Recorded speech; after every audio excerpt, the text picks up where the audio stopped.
I have to get in trouble at some point. I'm pretty polarizing like that. Is that like the story of your life is I'm getting in trouble? Yeah. But I'm not naughty. I'm not a naughty boy. You know, I'm a good boy. Yeah, right. But I am. All right. So this is podcast number 12. And I'm here with Carmen. Hi. Hi. A few people asked me to make sure to get Carmen on the show. A few of your friends and my friends, mutual, from back in the day. Yep. I'm curious as to why you think why. I don't know. I honestly don't know. I guess I've always been more opinionated, and I guess I don't really fit. No filter. Yeah, I have no filter, and I guess I don't really fit the stereotypical, girly girl kind of thing. I like spending hours playing games. That's why when you said in Jono's podcast, girls don't get obsessive. I'm like, I just clocked 80 hours in Assassin's Creed in 3 weeks. Like, Yeah. Yeah. And yeah, I think I've always just been like that. I've always been into cars. I've always been, into stuff that is generally more tomboy-ish. Yeah. Well, that's what people used to call it. I don't think even people use the term tomboy anymore in Not society. Really. Yeah. Like, I haven't heard anyone call anyone a tomboy in a while. Yeah, not really. Yeah, I think that's pretty much it. And I guess because I have no filter. Yep. I did a little bit of research. I'm not meant to. Like, to myself, I'm kind of like, well, if I'm going to have someone on the podcast, I'm not going to bother digging up some dirt. Yeah. Because I kind of feel like, yes, in the perfect world, you would. Yeah. You would do your research, make sure that your guest you have the right questions, and if they say something, oh yeah, I know about when you said that, or whatever. Yeah. But I kind of like going in blind. Yeah. Especially with Jono, and even with Alan, like we don't see each other very often, and all of a sudden we do see each other for a lot, and then not again. So it's not like I dug up some research about him. But with you... Well, you've known me for years. You've known me for 11 years now, since I was 17. Well, that's what I dug up. So Oh, God. I'm going to close this screen because it's probably casting like blue light on my face, right? But I dug up a thread on JDM Style Tuning Forums from end of 2007. Oh, God. So when I would have been 17, yeah. 2007. Right, okay, a long time ago. You've introduced yourself, 17, usually around Eastwood. Yep. That's where all the cool Asian kids hang. Come on. And if you're not in Eastwood, you're in your bed or you're just driving around. Yep. And you've instantly probably hit the right mark with the boys because you've talked about Galston and Mooney. So driving. Yep. You didn't have a Japanese car at the time. Nope. And you even mentioned that you don't. You had a yellow Mini Cooper. Yeah, that lasted 2 months before it had an argument with a wall. So let's not go there. That was a very embarrassing time. And you wrote about your interests. You said you're into cars, photography, dancing, clubbing, and addicted to Starbucks. Still like Starbucks. And you were probably like one of the first girls on there because I can see now you got 1 billion pages on this thread. Like let me go to the last page. I think it got locked. 9 pages. No, that was the other thread. So that was the other thread I found, okay? Oh God, can we not? So yeah, can we not? please? Can we please? Because this is the first time I've ever said anything to you in my life, I think okay? it's the only time you've ever really said anything to me. No, I met you at I've met you soon after at Eastern Creek with Alan, which we'll get to in a second. Oh God. Not Alan with an I, another Alan. But we'll get to that. I can't wait. It was another thread. So it was at the very end of 2007 where you laid down the situation first. Yep. Where you did a photo shoot in Eastwood car park. Yep. I remembered it as you being dressed up as a schoolgirl, but no. I think maybe I was confusing that with other shots that you've taken. Yeah, I think on your Instagram or whatever it was, right? And you were always doing like these cutesy pouted lips, and when young girls put on a face because they haven't found their face yet, like they haven't found their comfort zone, so they put on this wild face. You always did that. Yeah. But you did a photo shoot in Eastwood. Like I just remember it being really dark dirty car park, not the nicest cars, Yeah. and you guys like on a bonnet of a car or something. Yeah. I just went, oh my God. Like, so this is my first Negative. This is my first ever reaching out and saying something to you. And I feel like a prick for saying this, but I'm like, damn guys, come on. They are some very bad quality photos. If you're going to do it and post them up here, at least get a good camera and a good photographer. Just my opinion. Oh my God, that is so me. Like, I haven't changed. Hey, you know what? But if that was now, I would be the one posting that same thing. Right? Yeah. I mean, when you're young, you're young. Yeah. Right? And it's like, but when you're young and you hear feedback like that, the first thing you're going to react is like, fuck you. Because you got so much attitude when you're young, right? Oh, yeah, you're unstoppable.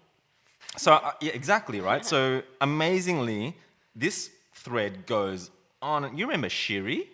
Shiri hammers you in this because I couldn't stop reading it. And he was like, oh, so this is what JDMST has become. Yeah. And then, like, he gets hammered. Yeah. But then he starts fighting back with people. Yeah. And this is when I realized this is why I'm not on forums anymore. Yeah. I mean, even YouTube is cutting out hate speech. Yeah. And I don't want to mention names, but one of the podcasts that I just did got a really hate speech comment where someone was paying out how one of my guests looked. Okay. And this is not on because there was nothing constructive in it. Yeah. Whatsoever. Yeah. And I saw the notification, but instead of, like, I saw the notification and I had the channel set up so that all comments go live. But then I went to the video and the comment's not there. And I was really upset because I'm kind of like of the mindset that if I wrote something on somebody else's video and they decided not to publish it, I'd be pissed off. Yeah. Because I'm like, hey, I took the time to write it. Yeah, Hate or not, Yeah. it's still my opinion. Yeah. But I don't think I would write something so hateful Yeah. about the way someone looked. But I still thought that by doing these podcasts, that's the kind of thing I'm trying to change. Yeah. Those guys that are so close-minded, or maybe they're just young, Yeah. and one day you know they're going to grow up and they're Yeah. not going to say things like that. Yeah. But then it gives me an opportunity to reply. Yeah. So that's more what I was looking at, letting those negative, hateful things go. But then I thought, right, and I talked to Alan about it too, and I thought, yeah, like when I get hateful comments, even I have a hard time with them. I lose a bit of sleep, and I get, if I think about it, I get really angry. And let alone one of my guests. Yeah. And so I think I have almost a duty to protect my guests to a degree. And so I decided to hunt him down. Oh, of course you did. And sent him a message, and instead of really angry, I just went, mate, I didn't delete your comment. Maybe you did, but if it wasn't you, it was definitely YouTube because it was against their hate speech guidelines. Yeah. And I just said to him, look, at this stage, I'm just happy to take good feedback and negative. So thanks for leaving a comment. Yeah. And that's the first time that I've ever stepped up and not decided to go, let's beef on. Yeah. You know what I mean? So I don't know. I'm still 50-50 about whether I want to publish these comments or not. And obviously, if it's so bad, I think YouTube cuts it out anyway. Yeah. Instantly. I think you should if it's constructive feedback or negative feedback necessarily that goes towards this podcast itself or how you're formatting it versus if they're just attacking someone for the way they look is very different. Yeah. So which is like also embarrassing to them though. Yeah. Like if you had a really big channel and someone says something like that, then you could really pile it on them. Yeah. And I like bullying bullies. Yeah. It's actually something that I don't know. Oh shit! I have no wine glass. I'm literally going to leave the podcast for a second and come back. Important business. Yeah. All right. But yeah, I don't know, like the bullying thing, because I've been on the bullying side as well, where I've bullied people. I mean, you can even consider that post that I never even met you, and I was already pretty black and white. Yeah. It's kind of could be seen as bullying. I think if you take it the wrong way, then yeah. I don't think I did. I don't think I replied to you. I don't think you replied to anyone hateful. And I No. think as a 17-year-old, that's probably would be considered pretty fucking amazing these days. Do you know what I mean? Yeah. Like, it's amazing how many people want to biff on to the point where they'll go further and get their mates together and report a post of yours so you get banned. I mean, it's like, that's how nasty it is now. Yeah. You know, I know on Australia Day, I commented, a few people said, what the fuck's going on? ZEN Garage used to be cool. Now, what's this flooding and shit? And I commented, like, fiercely. Yeah. And that's probably exactly what got me banned. Yeah. Not the fact that the photos were up. It's because I had a go at people for having a go at me. Yeah. Maybe sometimes I should just shut up, but I like to fight back. Fair enough. So after, I don't know, I've lost track of after, let's talk about Alan because, okay, so Carmen was on this forum and there was also at the same time this guy on the forum who was one of the louder ones, Scathing, Alan. We should always have just called him Scathing on this podcast actually. And Alan's one of those guys that he speaks at 1,000,000 miles an hour. Yep. He is very technical and theoretically based, and he'll argue everyone in every thread with technical mumbo jumbo. Like, I just remember someone would write something and then his replies would literally be a page long. Yep. And then they would reply a few lines and then his next reply would also be. Yep. And he polarized because of that. Yep. It's like you almost couldn't argue with someone that keeps writing essays. Yep. And after a while, you just gave up reading them. Well, yeah, I mean, he's an interesting guy, right, for so many reasons, but my biggest memories of him was when I was with my ex-fiancée, and I know you guys broke up, and I know he was crushed. Like, I know that he was. But then he started hitting on my fiancée. Yeah. And I'm like, wait, who is this guy? Yeah. And it was so obvious as well, like in front of me. Yeah. And I'm kind of like, dude, like, you want to smack in the head or Yeah. what? And I'm not that kind of guy. I don't want to smack people in the head. I'll smack them with words, you know what I mean? But like, at that time, I still know him, but like, he's this Vietnamese gangster. Yeah. And him and my fiance invited Alan out, and he Yeah. was gonna absolutely deck him. Yeah. And then when he saw how Alan just kept making advances on Christina in front of him, he was like, this guy really is daft. Like, I can't even hit him because he doesn't even know. I Like, don't think, I don't think it's harmless, but yeah. not.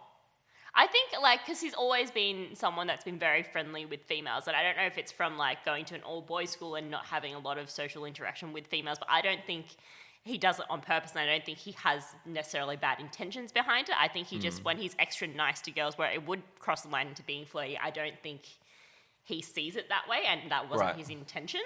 And that's how I've always seen him. Even when we were together, he was always really nice, like, to other female friends. And it was just always like, at first it was, you know, obviously we were together and it was a bit of jealousy. And then after a while, I realized that's just kind of how he is. He doesn't see, you know, Didn't have a filter there. Yeah, he doesn't see the social cues that it could be inappropriate.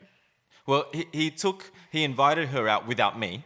Okay. To the Nasho run. And she told me all about it. Yeah. And he's zooming up ahead. She can't keep up. Yeah. She's trying, and then she went sideways and almost killed herself. Yeah. And I'm like, dick. Yeah. Dick. Because if anything had happened, Yeah. I don't know, maybe he was young too. Yeah, I think so. And at the end of the day, it's not really... I guess you can take it both ways. Yeah, it is, you know, that was a dick move, but at the same time, it's not really... If she's pushed herself further than she thought was... You know, well, they're both kids. Then it's both of their faults. It's not really, you know, his fault for zooming off. If he thought that she would be comfortable doing it and she's pushing herself and he doesn't know that, then... Well, considering she's never been out on a twisty road, I think it would have been nicer if I took her first. Yeah. Because I wouldn't have done that. But I'm pretty sure he just wanted to show off. That's what I'm getting at. And anyway... no bad feelings towards him because I always saw him as comedic as well. Like, I've never taken him seriously. Yeah. And I think it's probably best. Yeah.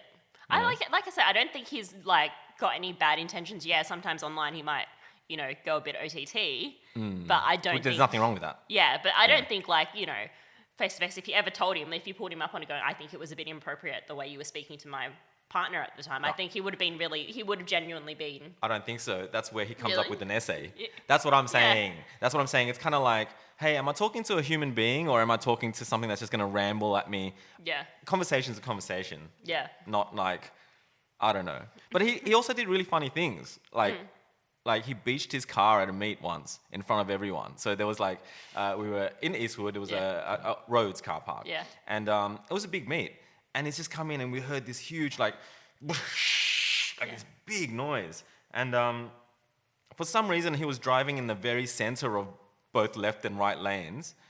And there was a huge concrete thing on the ground. Yeah.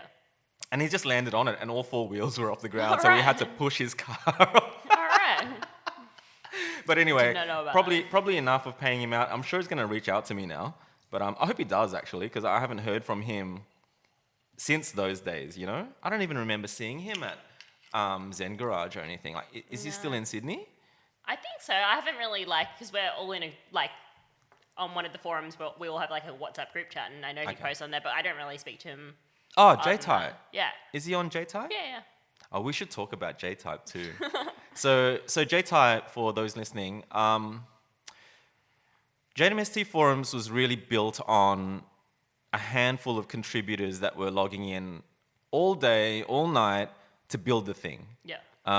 And over time, as the forums grew out of control, I suppose with any community, the people who were there first feel like, oh, fuck, what's all this new blood coming on? They don't understand. You know, even with Australian Infront, with our forums, right? Some of the best contributors we ever had were so sick of new members coming on and asking, how much should I charge? How do I make it in graphic design? Because those questions were asked a billion times every year when there's new grads, it gets asked. And it got to a point where one of my best contributors replied back to a guy, you just got to suck a lot of dick to get out there. Yeah. And I'm like, whoa, okay, now you see where things start to go wrong. Yep. You've got a completely different age gap in there. Yep. And it's all like that little bit of history repeating. Yeah. And the impatience, it just wears thin at the end and people just lose their shit. Yep. So I think what happened with JDM was we reached this massive growth and the original members decided that this is not the forum for us anymore. There's too much shit to wade through. Let's set up J-Type, being this hidden members only, invite only forum. It was really more of just somewhere for all of us, because I think back in the day with JDMST, everyone knew everybody, everyone knew everyone's, families and back history and all that kind of stuff. So I think it was more just somewhere where everyone could, basically communicate with their friends without it being an open forum where random people could join and voice their opinion. So it could be more, you could share your real life and more openly. Yeah, definitely. It was more open. It was more, you can talk about your families, and there was, an unwritten code that, everything that gets said on that forum stays on that forum. So you can open up and ask, honest opinions, especially because there is times where, if something's going on at home, you don't necessarily want to ask your close circle of friends because they all know your partner on a personal level. Correct. So it was somewhere that you could ask for an honest opinion without it being, without it being completely, judgmental. Like it was a non-judgmental place where you could just be really honest about what was going on. And I think like I was invited onto J-Types. I'm still on it, but I do feel that it'd be better if I wasn't on it because I was the person who started the forum that got all these guys together in the first place. And I love that. And I still get feedback from people that are like best friends with each other because they met on the forums. Well, I met my husband on the forum. Right. So I'm really proud of that. But having the godfather of that forum on your forum, it probably makes people have a guard up sometimes just to be careful what they say. And I don't mean that. When people were paying out JDMST or the car scene and I read it, I get upset. But it's kind of like, you guys should be able to freely talk about anything you want in there. And then I realized another issue that I had with it was growing too. Like in the beginning, I did know everyone in there. But I can tell you right now that I don't know more than half of the people in there. So if I want to share like something, I'm again sharing it to people that I have no idea who they are. So I found J-Type to be this weird thing where necessarily like a lot of the people on there, I knew them by name, I knew them by username, I knew them by, maybe their face. Yep. If I ran into them in the street, I might not even say hi to them, but it felt like a safe environment where you could still share everything. Yeah, but it only takes one person that you That's don't get true. along with that I already, like, if they added some guy that I was already fighting with in real life, I instantly had to stop posting stuff because it was like, oh, damn, And even Shiri and I had a falling out. Like, he had the hots for a girl and it didn't work out and they never dated. And then her and I started something and then he was just filthy with me. But it's kind of like, that is personal. Yeah. It's got nothing to do with the forums, but it was kind of like the vibes get carried on to the forum. So... Yeah, I think JTAP is much more a personal forum than a, car enthusiast forum. It was... it was definitely 100%. more of a everyone sharing your stories about your personal life and talk about... Depression, I Yeah, see that, exactly. or buying a house, or all this kind of like real stuff, real talk, which I love. But it's like, again, if you're going to talk about depression, you kind of want to hope that you know everyone, sort of, to a degree. I mean, otherwise you would just call a mate. I guess you have to trust that whoever was deciding who was coming into the forum Mike and Mike. Yeah, that they were making the right decisions and not bringing anyone on that may compromise Agreed. the integrity of the... And if it all goes bad, at least it was only a small group of people anyway. Exactly. It's not like this huge fucking thing. Yeah, and if anything, like a lot of the people that are there, you don't necessarily hang out with them outside of thing, and they don't know any of your close friends, so it doesn't really matter if they spill the beans because there's only... it might be a bit different for you, but, it's like if anything that I post when they got out, it's like, who are you guys going to tell? You don't know any of my really close circle of friends. Yeah. So... Yeah. I think I ended up deleting quite a lot because I started the ex-girlfriend thread. Yep. And I kind of like, at some point when there was just too many members or new guys joining on that I didn't know, I'm just kind of like, well, this is the kind of shit that if it did get out, oh my God. Do you know what I mean? And that's when I suppose paranoia got the best of me. Yep. It didn't feel safe anymore for me. Yep. So I do check in from time to time, but I know in the Jono podcast, I talked about some of the hate that wasn't directed at me. Yep. It was directed at the car scene. One particular guy directed it at me. Yep. And I mentioned that, and I had a few guys from J-Type reach out and say, I'm sorry for what, but it wasn't them. Yeah. But it was nice to get that Yeah. feedback from them anyway. Yeah. But, it's like I said, it only takes one person sometimes. And forums, I mean, I had a guy message me this morning and saying that the traffic on JDM forums, it's like using up so much bandwidth. And he asked like, surely you're farming Bitcoin or something like that with this. And I'm like, dude, I haven't logged onto the forum for 5 years.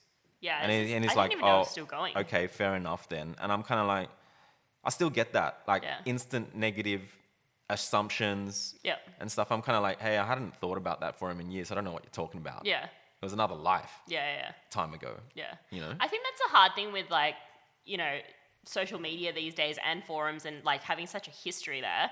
It's like someone who doesn't know you can go in and look up your history and they find all of this shit that, like the stuff you found. Imagine someone finds that and then judges your photos that you took in when you were 17, right? And it's just like, well, and because people don't really look at it and go, well, they create this persona in their mind of what they think you're going to be like based on what you've posted. And you're like, well, that was, I'm a very different person to what I was 10 years ago. 100%. I mean, even people change within 2 years. Yeah, or, absolutely. Or what, yeah. So going on from, after JDMST, J-Type, Alan, and now you're married to a white guy. I am married to a white guy. Whoever thought that would happen? No, I don't know. Like, that's the thing. Like, I know growing up, like, how old are you? Oh, you're not meant to ask girls how old they are. 28. Oh, wow. Nearly everyone I've had on the show has been 28. Oh, really? So weird. I love 8s too. Okay, so you're not a baby anymore. But it's interesting. Like, when I was growing up in high school in Australia, all the white guys wanted to be black. Yep. And I kind of wanted to be white because I was like copying so much racism. I'm like, my God, my life would be like easier. That. Yeah. And I was always interested in blonde hair, blue eyes. For me, it was always like, if I go out with girls that are white, it's going to make me look more Australian. Yeah. And like the first girl I ever kissed in my life was my ex-fiance. Yeah. So it was like before that was this, I don't know, like you think people can never change. Yeah. But my God, you can. Yeah. I meet people now that are like, I'm not into Asian, especially Asian girls. Yeah. I'm not into Asian guys. Yeah. I'm like, you just don't know it yet. Maybe. Yeah. It's See, interesting. Yeah, see, I'm the opposite. I only dated Asian guys. Right, Until okay. my husband. And I think that was purely because growing up, I always wanted someone that I actually didn't care what race they were, but they needed to speak Cantonese because I have, I wanted them to get along with my parents, and my parents don't have necessarily the best English. I hear a lot of this from girls too, that it's actually a prerequisite. Yeah, absolutely. And that's how I always viewed it. And then that's when me and Adam started dating. It was a bit like, at the start, we were still like, oh, I don't know. I actually said to him, I don't see you as my boyfriend. This is, Right, and you were just being honest. Yeah, I was really honest. Like, I don't really see myself actually being with you, like, in the long run. And he was like, obviously, it was, that must have been hard for him, but at the same time, it's kind of like, well, let's just see how it goes. I suppose you've got to be like that, right? And then the funny thing is, now him and my dad get along better than, like, any of my exes. Like, literally, if we go for dinner, like, me and my mum will tap out at like 10 o'clock. We're going to bed, and the two of them will stay up drinking until like 2 a.m. in the morning, just talking shit. I love that. And it's just like, and that was just completely unexpected to me. I actually think that's one of the biggest things, though. Like, I think my ex-fiance and her parents and I, same deal. Like, when they first met me, I made sure I was wearing the smallest T-shirt I could to show off as much tattoos as I could. Yeah. I dyed my hair blonde and I did a huge mohawk. Yeah. And they definitely did not talk to me that night. Yeah. They were like, no fucking way. Yeah. But you make them laugh, Yeah. you talk nervously as much as you can. Yeah. Next thing you know, exactly like you said. Yeah.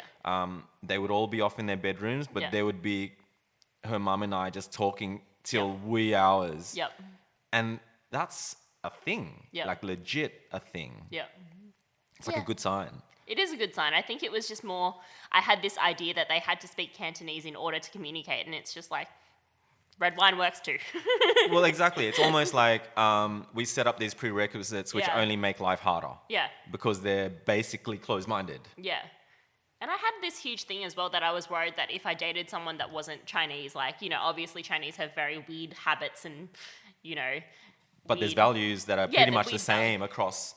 Yeah, but there's also values that I think that if you're not Chinese, you just don't understand. Like, the whole you can't speak back, you don't really talk back to your elders, that kind of thing. Like, Right. you Correct. don't really, a lot of cultures do, but in Western culture, not necessarily. It's not No, necessarily it's completely different. Yeah. And so I was always worried, what if I met somebody that didn't understand those kind of values? Yeah, if you had a big argument and they actually just went there. Yeah. And you'd be like, oh, I knew it was going to be like that. Yeah. But hasn't been like that. No, not at all. If anything, it has been different. It's just, but at the same time, I think Adam's taught me a lot about Western values that I think Chinese could take from, just in terms of, one thing I found, one of our big, not really arguments, but one of our big discussions when we first started dating was I said, it's going to be, it was a problem for me if my parents didn't like you, or if my family didn't get along with you. And he got really offended, and he couldn't really see why. He was just like, but I'm with you, like, and you're with me. Why is that? Shouldn't your partner always come first? No.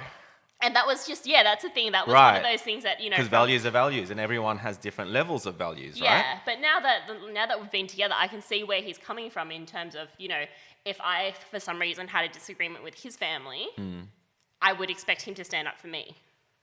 In the sense that, In that sense. Yeah, it's like especially now that we're married, it's like, you are, like, I am his family. So it's like, he should be standing up for me. And that's not one thing I didn't understand when we first started dating. He's like, why would you stand up for your parents in front of me? And now I'm like, no, I see where you're coming from. Yeah. If my parents disrespect you, then I would definitely say something to them. Yeah. Makes sense. So, did you ever think about that? Because I remember in that sort of era, I know it's still going on now, but there were a whole lot of Asian girls making YouTube clips about they were so sick of white guys chasing up after them for the wrong reasons. This whole like kawaii thing and like, can you speak Japanese? Or they would speak Japanese all the time, the guys, and be like, I'm pretty sure English is my first language, so can you please speak to me in fucking English? You know what I mean? Yeah. So a lot of that movement was going on, and being an Asian myself, especially at this age now, and having people say that I don't look 40, whatever, like, I know that why not? And I'll go even further and say that if I'm on a dating site or something and I get matched with women that are 50 plus, I can't look at them in any other way except they look like the lady next door. Yeah. Or something like that. Like, there's just no there's just nothing there for me. It's just that they look so much older. Yeah. So obviously, there's nothing wrong with how Asian girls age. Yeah. It's actually always amazing. Yeah. Pretty much. Yeah. And then you've got great skin, good looks, money most of the time, sort of, good family values. I mean, there's nothing bad about it. Yeah. So it's kind of like, I don't even know what they call it, but yellow fever or whatever. Yeah. Did that go through your mind? Yeah, but I kind of knew that, like, Adam's never been the type that's been, you know, he has mentioned that he prefers Asian girls, but... Which is a fine thing to say. Which is fine, because I would be the same in saying now I would prefer dating a non-Asian guy, you know, and I'm totally okay with that. But Exactly. Isn't it funny how you almost can't have an opinion that is literally what you're thinking? Yeah. And it's almost like people would shoot you down for saying something like that. It's almost like the white guy's got a really hard time. Yeah, yeah. And it's kind of like the general, my consensus is, why the fuck would you not want to go out with an Asian girl? Yeah. To a degree, you know what I mean? So I'm kind of like almost anti all those women who are anti-white guys that like Asian girls. Because I'm like, makes logical sense to me. Yeah, well, it makes and in the same way, it makes logical sense to me now that I would never date another Asian guy. Just because you haven't explained that. Well, it's mostly the family values thing. It's like, you know, yes, it would be nice to have someone the same values as me, but it's also nice. I have a lot of friends with, you know, Asian partners where the guys are very much like mummy's boys. Like, they grew up not having to do anything, and as a result, they don't know how to stand up for them. Like, That's me. I'm mummy's boy. Yeah, but like, as in, you know, they would never stand up to their mum if, like, you know, the mum said something disrespectful. The mum comes first. Yeah, and I think that would be really hard for me because, like, now that I've, you know, I was like that before, but now that I've been with Adam and I'm like, I can see where he's saying it. Your partner should always come first because at the end of the day, that's the person you're spending the rest of your life with, and you should be sticking up for them no matter what. I mean, I'll go a step further and say I always come first. Then my partner. Or my partner or my mum. See, that's the thing. It's, you know, I could never be with someone that would never stand up for me to their mother. Like, that would, because I think especially with girls, like the mother-in-law relationship and girls, like, this is not Adam's parents. It can be broken, like anything. It can be broken, and I think it comes with age. Because I was in a taxi once with one of my exes, and the taxi driver had the better of me. He thought that my girlfriend was gorgeous. When she stepped in, he was like, "Wow, lucky guy," like that. Yeah. But he also just didn't like the way I looked. I think it was an Italian guy, and my girlfriend was Aussie, and he gave her compliments. Then he sort of like had a stab at me, and I fell into his trap. Yeah. So he goes, "So boyfriend, who cooks better? Your mother or your girlfriend?" I went, "Oh, definitely my mother." Yeah. And he went, yeah. and he got me. Yeah. I'm like, oh man. Yeah. Like, because I was young, and yeah. you know, sometimes you don't know any better because they are your values. Yeah, so I think just because of that, I'm just like, I could now never be with somebody that wouldn't stand up for me. Yeah. To their parents or their family, or regardless of whoever it is, like, For the right reasons. Yeah, for the right reasons. Not blindly. Yeah, absolutely. But at the same time, I think it's just, you know, you are a couple, you should be on a united front regardless. And it's 100%. just like, you know, if you want to have, you know, disagree behind closed doors, that's totally fine. But, you know, they should be supporting you 110%. Not if, you know, if someone's upset you, if your family is upset, you know, if your family is upset your partner, you should be saying something to your family. You can't. It has to be you. It has to be you. Exactly. You can't expect your partner to ever jump in. Like, it actually has to be you. Yeah. Because, you know, if you have a go at your mum, you guys are going to get over it. You're going to patch up and make up. Correct. Whereas if your partner has a go with your mum, that's never going to get, like, that relationship is never going to get repaired. It complicates everything for you too. Absolutely. Right? Yeah. Yeah. So I'm very much I think, just, not necessarily, I just think with most of the Asian men I know, they will always put their mothers first, like you said. I think a lot of people in general. I mean, a lot of guys in general. But yeah, I think it's one of those things where, for me, you go through life and so many people that you thought had your back end up stabbing you in the back. But there's one person on this planet that would never do that. And that's my mum. That's probably why, I would say. That's the only reason why I respect her. And when she does get upset about certain girlfriends, like my mother even took this house off me one year because she didn't trust the girl that I was seeing for over a year. Yeah. And I'm like, Mum, stay the fuck out of my life. Yeah. Like, I was trying my best to hammer her. Yeah. But it goes to show she can get pretty nasty as well. Do you know what I mean? She can get pretty much, oh, this is my son, I'm looking up, this is his investment.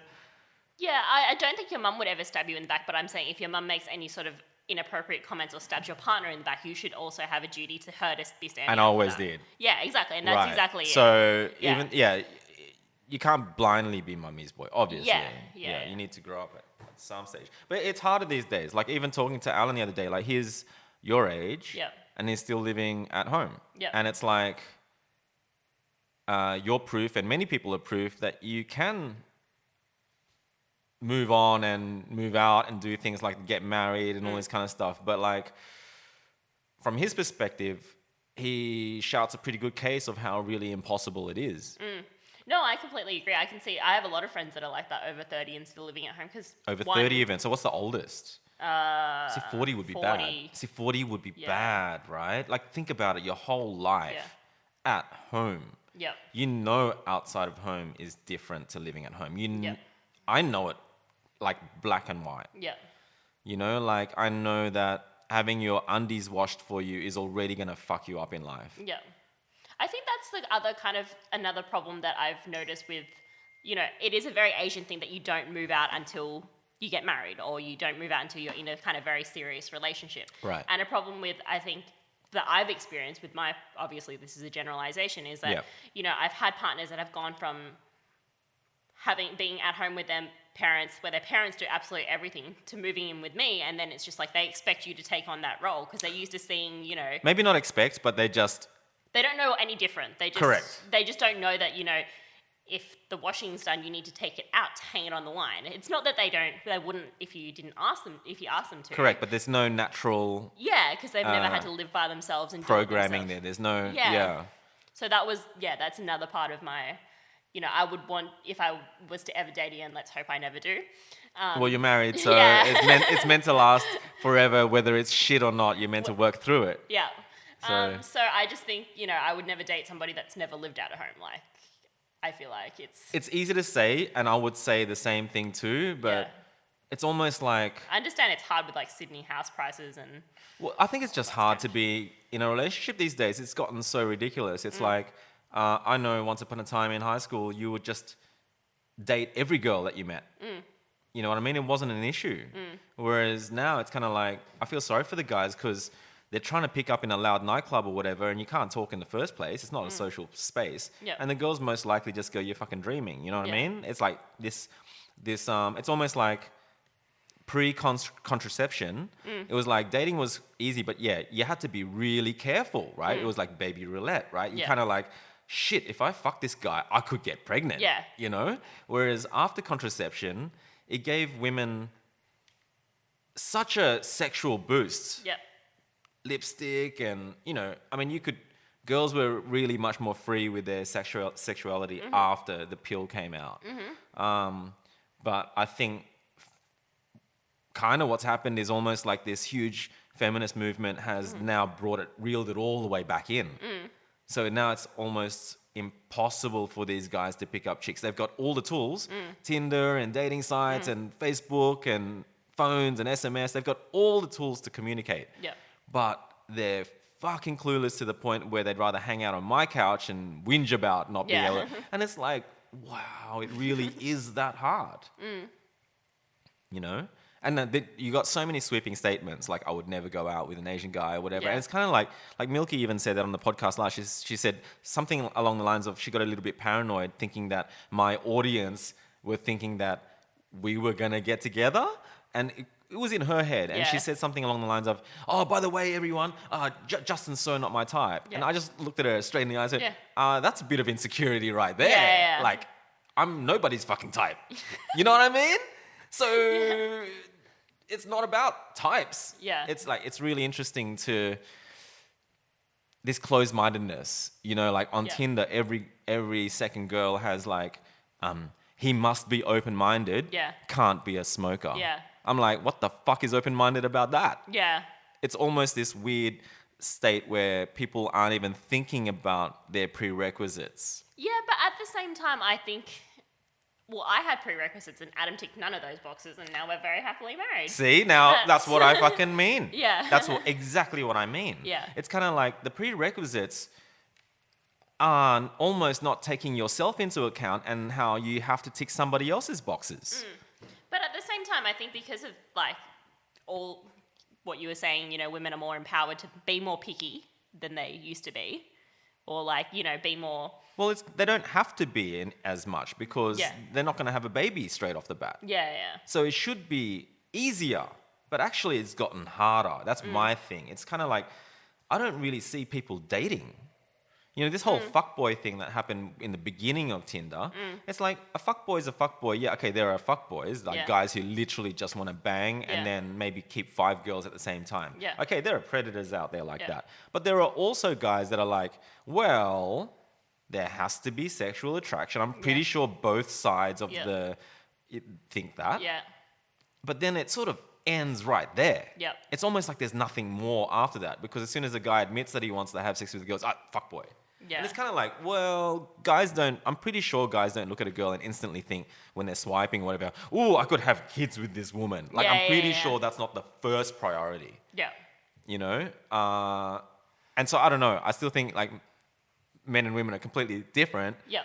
But it's interesting. Like, I have always been closer with women than men. Yeah. But the only time I let guys in after high school was the Broner crew from ZEN Garage. We called ourselves Broners because we had like boners for each other, you know? And we loved each other. Yeah. And we would hang out like a bunch of girls, you know? Yeah. We would just always be hanging out. These guys, guys come first. Yeah.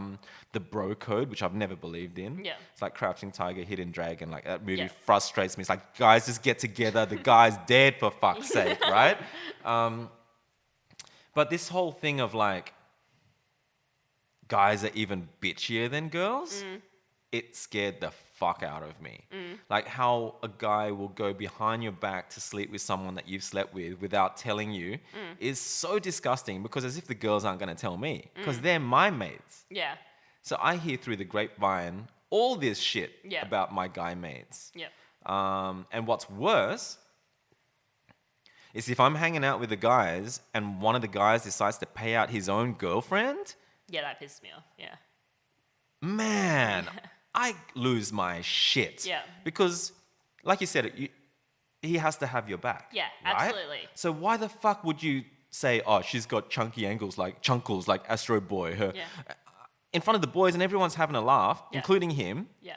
And I'm like, bro. Yeah. Did you just pay out your girlfriend so that everyone can have a good laugh over it? How does that make me think about you? Yeah, yeah. Why would you go out with her if you're not into her? Like, like you're a good guy, aren't you? Are you a good guy or not? You know what I mean? Or like maybe because the bros are there, he'll fist bump her goodbye or something. I'm like, pretty sure she wanted a hug and a kiss goodbye. Yeah. Not a fist bump. Yeah. So then you delve into it a little bit deeper and you realize that maybe it's all because he said to her, hey, I don't like it when you post selfies anymore. You know, because I'm sick of these, because he probably checks her phone when she's not looking and there's all these people saying, can you marry me? And you know what I mean? You know what I mean? Like girls cop that shit, right? And it's like, next thing you know, she's not posting any selfies. Yep. And then you check out his Instagram and he's fucking liking every photo that I post up of naked girls. So it's kind of like, kind of did it to yourself. Yeah, see, I still find girls more bitchy. See, that's why I've always... It's also because I have more male-dominated interests. We're like opposites in that regard. We're completely opposite. Like all of my best mate is a guy. Yeah. And he's like... And he's never tried to... He's never been attracted to you? No, he's like... like, I know it sounds really weird, but we've always, like... I've always seen him like my brother. Like, literally, I know his family and, like, I go to his family events. He knows my family, and it's just never been like that. And I think he said, like, he's got 2 sisters... And he's saying, like, I'm pretty much like his third sister. And that's how we've always had... Like, we met during an engineering course in uni. Right. And it was just always... We got along really well, like mates. And it was just never, you know... How many years has that been going on for? I met him when I was, like, 17, 18. Oh, that's proper then. Yeah. We've been, like literally, he was like, if... You know, it's a case of if I have kids one day, he would be my kid's godfather. That's rare though. Yeah. Like I've been really good friends with girls and tried to keep it platonic, but I lost my shit in the end. And actually just a couple of times I just wanted to stick it in. Like couldn't help it. Certain situations, and all along I knew that they're not my type. Yeah. But it's kind of like, man, a handshake's a handshake sometimes, almost. It's like I've even feel, to be honest, that I've become better friends with girls once that was out of the way. And I haven't gone back there. But I know that that's not an easy thing to ask for or justify, but it has happened. Yeah. And then it's like, oh, God, that was awkward. You know, Let's like, never do that again. And it's kind of like the wandering brain gets squashed. Like it is no longer there. Yeah. It's like a sense of freedom, as in like, oh my God, that's a box that I've ticked. Now we can just get on as mates. So it's worked for me. Wouldn't suggest it, but it doesn't work for a lot of guys where it's been in the same situation where guys that I've just thought I was like really good mates with have then turn around and been like, hey, I'm actually kind of interested. And it's sad. Like, and then you feel like you've lost that friendship. Whereas I think with my best mate, the reason he is my best mate is because it's never been like that with him. Yeah. And it's like, one, I'm definitely not his type. He's like Middle Eastern. He wants, nice Muslim girl, that kind of thing. But it's just, we've always seen each other. Like I've always known his family, and he just sees me, like they see me as part of the family, and I see him as, like my parents love him. That's cool. And it's always just been, he's like I would consider you being lucky then. Yeah, it is really rare. Because it does suck, it must suck for some of the girls that I've been friends with where a couple of years down the track, I've just snobbed them right off just because of me not handling it. And they're a little bit like, well, that's fucked. Didn't I have a say in it? I'm kind of like, no, not really. Because I think the hardest for me being really good friends with guys is having when they get girlfriends and their girlfriends take it the wrong way. That happens a lot. That's my story too. Like, jealousy leads to hate, right? Yeah. It's pretty obvious. And it's like, insecurity shouldn't be an issue. But at the same time, I still do believe that that's how you get bored of each other. It really is. Like if you go to a club and a guy's trying to pick up your girl, it makes you feel good that you're with her. Makes you want to fight for her. You know what I mean? Whereas it's kind of sad if no guy ever was to think that your girl was attractive and never approached her. I mean, it just wouldn't make any sense. So I kind of like that tension. I think it's necessary. Like, I think it's wrong for people to never flirt at all. I don't think flirtation is an evil word, There's a difference between being a flirting and genuine advances where you've got an agenda in your head.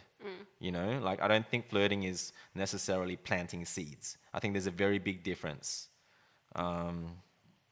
You're thinking, your brain's TikToking. I disagree with you to a degree. Yeah. Like I agree that that's how I felt previously, but I must say, like, it's going to sound super corny, but since I've been with Adam, it's always been like not interested. It was just like, yeah, I'm happy to have guy friends, but it's just like, it's not even there. Even like before, you would notice on J-Type, I would be posting with everyone else pictures of girls or whatever else. And now it's just like, I have no interest in it. Yeah. It's like, but that's cool. Like if you feel like it would be inviting negativity, then quash it.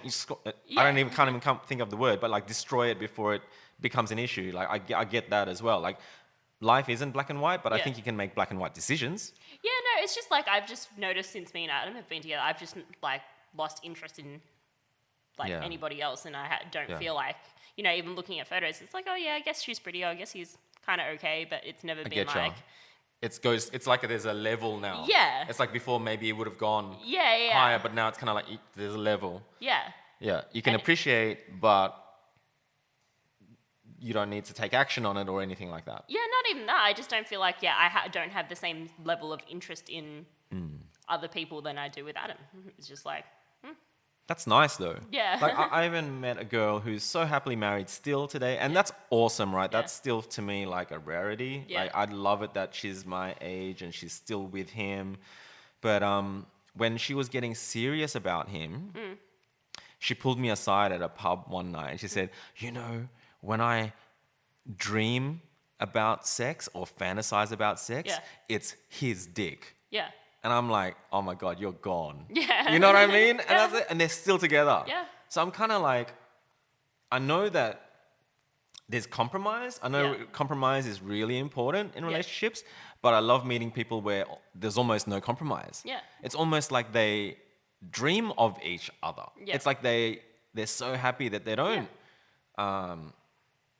Deep down, they already know they didn't make a compromise here.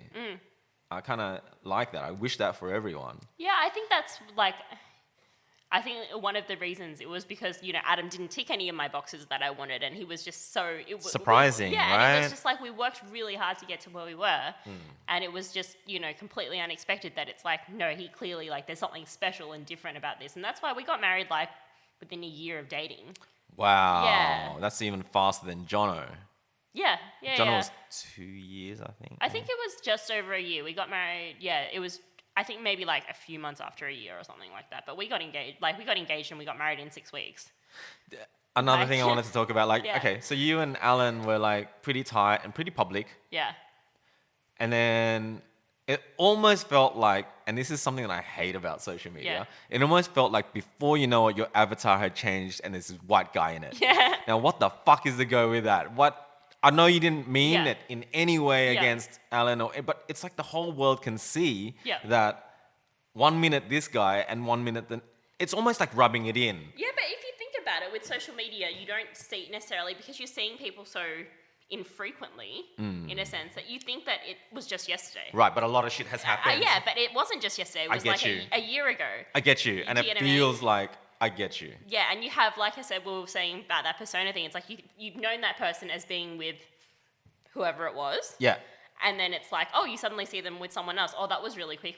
If you look back at it, it's actually, if you had the time to invest and go through the post, no, it was like quite a few, you know, whatever between. There's a lot of stuff that's happened between them, but you don't see that on social media. And unless you're someone that posts every single detail on your social media, it was never. I get it. But I think a lot of people look at that and go, oh, okay, well, I only see her in Facebook. I only see her in Facebook land, and all I see is her with one person and then her with another person, but you haven't seen that time in between because you haven't seen me offline. I'm with you. It's like maybe I just put the 2 and 2s wrong. Like I see those posts that couple make where they say forever. They use that word. Yeah. And I'm just like, ooh.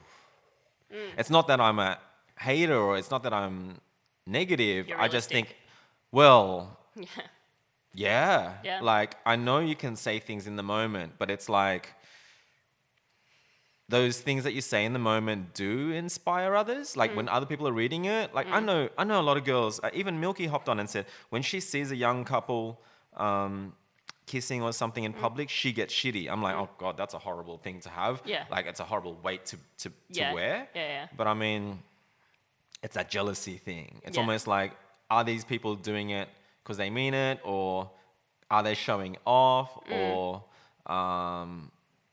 I don't know. I find it really bizarre. I've never really bought too much into that, revealing exactly how you feel about your partner in public. But not because I was in fear, though, of backlash, or if we did break up or anything like that. Yeah, well, there was a study that says couples that post less about their like affection online are usually happier than the ones that constantly... They're tighter, right? Yeah. It's kind of like, yeah. And it's just, you know, you don't need... I think to an extent it's just like, you know, you don't need the approval of anybody else. At like, all. It doesn't matter. Like, no one else knows your story. It doesn't really matter. And it's just, and I think that's a part of it. Obviously, some people are just more private or more public than other people, and they just enjoy They're in the sharing. moment. I love being in the moment. So, fair enough. But for me, it was just like, I don't really need everyone to see what Adam does for me every day, or I don't need the world to see that, you know, what I do for him and that kind of stuff. And I do admit that used to get to me, because I used to be like, why doesn't he ever share that, like, because it's always the girl. It's Yeah. always the girl that has the love hearts and the photo with the guy in it that looks like he's sort of like, oh my God, I've got to be in this shot. You know what I mean? It's always like that. It's always like she's always like, ee! And he's always like, you know, like, and it's so black and white to me. I'm kind of like, you go on his page and there's cars or something else that he loves. Yeah. You know? No, I think to me it was just like I was seeing a lot of my guy friends post going, oh, you know, how good is it that, you know, my wife made me dinner or something. And I made a comment to Adam, like, I make you fucking lunch and dinner every day. I know, why don't you fucking, once at least, please. Yeah, I get it. And then it's just now it's like, you know, I get where he's coming from. That it's private. Like, yeah, it's a private thing and it's something special between you. You don't necessarily need the entire world to know about it. And you don't feel I see the logic, but sometimes girls do just really appreciate the gesture. Absolutely, yeah. It's like roses or flowers, right? Because I'm kind of like, I don't like flowers. Yeah. But it's not about me, Yep. right? Sometimes it is about the girl. Yeah. And that's the dynamic that I'm more interested in, because that to me is love. The Yeah. work But that I feel like as well, to me, it's just, I don't ever want them to do something or post something because they feel like they've been pressured into it. That's Well, pressure is the wrong word. They have to want to out of a nice gesture. Yeah, exactly. But I don't want them to ever be like, oh, I'm just posting it or I'm just doing this because I want to get them off my back and I don't want them to have a whinge at me. Yeah, I agree with that. Yeah. I mean, on the other extreme, I know a married man who gets his secretary to send his wife at home flowers every day. And it's weird because it's not really him sending them. He's just said to his secretary once, send her flowers every day. Yeah, but it's the fact that he still made that effort to tell her to do that. Once. Yeah. But it's still, exactly, I don't poo-poo on it because I'm kind of like, I get it. Yeah. Because it is that thing where she might get the flowers and it might make her happy that day because it's like the whole house is full of fresh flowers all the time. I mean, it's a good thing. Yep. So I do get it more. It's almost like guys, and he's older than me, so you do learn tricks from more experienced people, you know what I mean? And you realize that maybe you're way too hot-headed before and a bit black and white about certain things, because it's pretty easy to use your strength and your experience to convince someone else that this is logical and you should not want flowers because, you know, they're expensive and it's costing us this much a year and you're basically killing flowers and, you know, like you could easily like go that way and have a little win, but then you wonder whether it's a win or a loss. Yeah, I think it is different. I think, for example, so Valentine's Day just passed. Right, okay. And it's like, Adam didn't get me flowers for Valentine's Day. But the reason for that is because he got me flowers literally like 4 days beforehand. But it wasn't Valentine's Day. But it wasn't Valentine's Day. It's just like he saw flowers and he thought I'd like them, and so I couldn't put more flowers in because the vase was being used. So it was fun that he didn't give me flowers on Valentine's Day. And to me, if anything, that's more thoughtful. He bought it for me on a random day. He wasn't obligated to buy me flowers. Yes. That's cool. That's cool. Or anything. I buy that. Yeah, that's cool. And I felt that more heartfelt because I got to work and people were like, oh, what did Adam get you for Valentine's Day? And it's like, yeah, he got me a corny card or whatever. Yeah. But it's like he didn't. I like that he didn't feel like he was getting me flowers because that was a social convention. It's just so hard for guys. I don't know why. I can't speak for all guys, but my God, Valentine's Day is impossible. It's just, I don't know what it is. It just like, I just found it impossible with all my partners. I just found it. There's a lot of pressure for guys, I think, with Valentine's Day. There is no real pressure for girls with Valentine's Day. I just didn't even know what the fuck it was, let alone like, you know, having to do something special. Yeah. It just seems so alien to me. I had a really hard time with it. And I know I'm not the only one. You know, it's just really against the grain for us. I think, in generally speaking, I just think like there are things that, you know, this is why this equality thing doesn't work for me, because it's obvious that we're not the same. So where women place values and where guys place values tends to be really different at times. But that's the thing. I think you need to find someone that has the same values as you. That's the thing. And I don't think you need to meet someone where you can convince them that your values are correct, because then you'll always like look down on them a little bit because you educated them. You know, I don't want like a teaching someone. Yeah, it's either you guys match or you don't, and that's the thing. That's one thing that I noticed when I was listening. That's why I commented on your podcast with Jono when you said you didn't believe in marriage, and I said to you, and I was like, I kind of agree with that, even though I'm married. I don't believe in. I believe a lot of people get married for the wrong reasons these days. Oh, yeah, forever. And it's just like, I feel like there's so many people that I know, and they look very happily married, and it's just, it keeps happening. And the more and more I talk to them, like, you guys are fucking miserable. Why are you guys still together? And it's like, why did you even get married in the first place? And it's just like social convention. We've been dating for like 3 years, so I guess we should get married. I hate that the most. We've been together for 5 years. I guess we should be, you know. And it's like, I do believe in marriage, obviously, but I also believe in divorce. I believe that, you know, like we were saying, you're not the same person that you were 10 years ago. Yep. And so, you know, as life goes on, being married for 10, 20, 30 years, you're not going to be the same person as you were when you got married. Yep. And it is quite possible that the two people that you change into may no longer be compatible. But I like the idea of marriage is meant to help you through those down phases, but it doesn't help anyone through down phases because that's when people get a divorce. And that's what I'm shitty about. Like, I'm primarily shitty about divorce. See, I don't mind the idea of marriage or religion. The Ten Commandments, they're fucking awesome. Yep. But I really don't like how everyone's breaking them, the Ten Commandments, or everyone's divorcing. It's kind of like, how could you?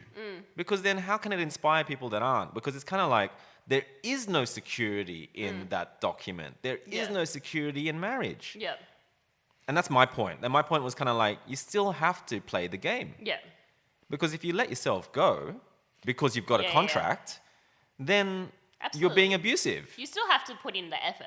I just think a lot of people, especially the people that I know, just get married and you're just like, why did you guys ever get married? Like, I wish there was a social... Maybe insecurity. And you just get so much pressure that you're like, oh, you guys have been together for however many years. You should probably... When are you getting married? When are you putting a ring on it? Why haven't you put a ring on it? Like, but that pressure never works. Let's be honest. Like, people saying to me, you need kids... But it does. It might not for you, but you're a lot more strong-willed than a lot of other people. But you can't be coerced and pressured into marriage. Oh, yes, you can. Really? Yeah. In this day and age? Oh, yeah, you can. But you can't even force someone to drive a Honda if they don't, like, if they're a Toyota guy. I mean, that's how bad it... People know what they like. No, but at the same time, it's... More than ever. A lot more people get given ultimatums. It's either we get married or we don't. Ultimatums and it's are like, fucked. you don't want to lose them, so it's like, do you want to lose them or... You know, and I think a lot of people don't see that just because you've gotten, you know, they're like, oh, well, we're together anyway, we're living together anyway, what's the difference if we have a piece of paper or not? And to a degree, I understand, but I think it's very different, like, once you're married. Which is weird, because it's like Adam and I, we bought the house before we were married, we were living together before we were married, we did everything before married. Wow. And this was like I said, within a year of us dating. That's amazing. And then we got married, and it was just like, no, day to day, nothing changes, but I think there definitely is... I mean, that's really fast for you at your age. But I mean, I also know that you got a 25 to 30s kind of crunch time. I get that. Yeah. I do know women my age who've been dumped recently by guys who went as far as introducing them to their parents and then they dumped them afterwards. I'm like, how the fuck could you? Yeah. If she was 25, understood. Yeah. 30, okay. Yeah. If she's 40 plus... Yeah. You can't fucking do that shit, man. You can't. She's just so broken after that. You know what I mean? Like, you can't sweep the rug out from a woman that's 40. You can't. Yeah, but would you rather that or would you rather them get married and not be happy and get divorced in 5 years' time? It's a tough call, but it's like maybe he should have known because you kind of feel like, surely, like you said, 1 year is enough. Yeah. 1 or 2 years, but it's like, that's 1 or 2 years gone. Yeah. And that's a big deal if you're 40, 41, 40. It's so hard for a woman to bounce back from that. It doesn't matter how strong you are. It's like, you've just lost 2 years. Now the next guy, you're even more fucked than the last guy. So it's kind of like you don't want to play games, but you kind of have to. Yeah. But it's like, you can't just meet someone and go, let's get married. Yeah, but I wish there just wasn't that pressure that all women have to get married or all men have to get married, which is one thing I think she wants children, so it's a little bit like, you need to have that discussion, but when do you whip this discussion out before you scare the fuck out of the guy? Like, you got to be a mature guy to know, surely, that that's what she wants straight off the bat, and you need to address it early. But, like, you can't be that cool guy that plays the game and then decides for yourself that she's not right, then dump her. I just don't know. I just think, like... But it's the same for a male. Like, you know, I know people that have always just wanted kids, and they got married to completely the wrong person because they were just so focused on wanting kids. And now that there's a kid in the picture, they can't get out. But apparently a kid's meant to be fucking amazing. Like, apparently a kid's meant to be this thing where you're just so in love with it that like nothing else matters. You're in love with it. You're not in love with each other anymore. That's a difference. But it's like that's meant to be amazing. Like, I can't even imagine what it'd be like. You know, I mean, if they're saying that it's even more love than what you had for your partner, it's like, it's almost like someone saying to me, Justin, try heroin. Because I'm kind of like, man, if I try it, well, then I'm fucked. Yeah. You know what I mean? I can't just try a kid. Yeah. I've got to do it. Yeah. It's just like heroin to me. Yeah. It's roulette to me. Yeah. And that's why I'm kind of like, I suppose I've always taken risks, but I've taken risks that I can sort of step back from and recover from. Whereas I don't want to try divorce. No, you don't. I don't think you should ever, I don't think anyone obviously goes into a marriage thinking that they're going to get divorced. But or I don't think they go into a marriage thinking, oh, I've always got the divorce option. Yeah. But I think as well, a lot of people want marriage because they want the wedding day more than the actual marriage. Oh, no, that's fucked. Because that's not a guy. That's girls. In general. I don't think it's a guy that wants the big, massive wedding with the money and all the... Yeah. I don't think... I mean, girl gets to wear this amazing dress, and what does a guy wear? The same shit that he wears to work. I mean, like, what the... Yeah. It's not about the guy. Yeah. No, but it shouldn't even be about the girl. That's the thing. It should be about you. Well, it is, though. That's the thing. It's what it's become. Yeah, it's what it's become, and I think the that's white the wedding, problem. And the guys never wear white. I mean, I'm just saying, it's a real... Yeah, and it's about like the whole day, making it all about you, and it's not about the bride, it's about you guys as a couple, and that's what it should be. But it's all about the bride, it's all about the bride's day, and then it just puts this idea in women's head that this day is going to be the best day of their life, and that's what they want, and then they go into it going, oh, I want to get married because I want that day, as opposed to this is the person I want to spend the rest of my life with. I'll be 100% honest and say that the wedding planning is what gave me cold feet. Yeah. And I don't think I'm the only one. Yeah, but do you think that's because you guys put too much pressure on it? 100%. Because, I mean... 100% for someone's childhood dream. Yeah. And it's kind of like, excuse me, we're not children anymore. Yeah, but at the same time, I think it's as like, I've always had this dream of what I wanted to do when I got married and all that kind of stuff. And all that went out the window because at the end of the day, I didn't really care when it came to it. Yeah, and that takes maturity because you got married later. I'm just talking if you're younger, it's kind of like when you're younger, you're a little bit closer to the early dreams. Whereas when you grow older, you're kind of like, well, I don't need a massive wedding with 500 people in it. You know what I mean? You start to think, you start to go, you know what? I like this little church. Well, it's not even that. I think at some point, if the day's no longer about you guys, then what's the point of having it? Like, that's the point of a wedding. But it's really hard to get to there when you have someone that's so driven to have this thing in their head, this massive dream or... Well, do you think you would have gotten cold feet if it was just like, let's just run away tomorrow and go get married? I think we would have gotten married. Yeah. We would have gotten married if we just went, let's go to Vegas and just sign a piece of paper. Because that's what I would have done. That's what I wanted to marry the girl. Yeah. Not this like circus. Yep. Like I just felt like the last thing, and I'm just being honest, the last thing I wanted was to be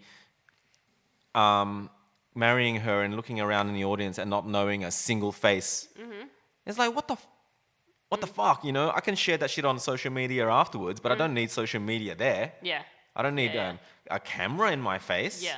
I don't need bright lights and, Yeah. Maybe a photographer at most. Yeah. But I don't need this package deal. Yeah. And that's what it's just so sad in retrospect because I think I would be married. I think I would have had children. I think I've gone out with so many girls that the last one that I actually proposed to, when I proposed to her, I was so in love. Like, I didn't propose because I was like, oh my God, we've been out for so many years now. It's fucking time. Yeah. I literally proposed and put so much planning into it. I swept her off her feet. Yeah. And it was probably one of the most romantic things I've ever done in my life. But for one of the biggest deals in my life, Yep. And I got it. Yeah. I did it. Yeah. And I was like, oh my God, she said yes. And then the wedding planning started. Yeah. And it's like, she goes to the wedding show at Darling Harbour with all her girlfriends. And it's like, oh no. Yeah. Wedding magazines all over your coffee table. And you're like, no, what's going on? Yeah. This is all shit, man. None of this is real. Yeah. I think that's kind of like the hard thing now. Like, weddings in Sydney are so expensive. And it's just, besides the money alone, the dress alone. Yeah, well, ignoring the money aspect, it's like it means that you have to save for a year. How many times do you think a girl can change her mind in a year? That's the thing. Like, you end up going like, oh, well, instead of going, like, when we got married, I planned my wedding in 3 days. I literally planned it in 3 days. Yeah. And it was like, what photographer do you want? I'm like, I'm in an island on fucking Vanuatu. What photographers do you have? These three. Of those three, which one's available? That one. I will go with that one. just like that, rather than like, oh no, none of these are good enough. Let's fly someone over. Yeah, you know what I mean? It's like have time, and so I think like because when you have time, you overthink things, and that's just regardless of what you're talking about. You overcomplicate things that don't need to be complicated. Whereas if you just do things, if you have no time, then you can be like, you will pick based on impulse, and that's usually probably what you really wanted because that's the first thing you picked. But when you keep thinking about it and going and seeing like 1,000 photographers and meeting, going in and seeing 1,000 venues, you're going to keep changing your mind. Oh man, I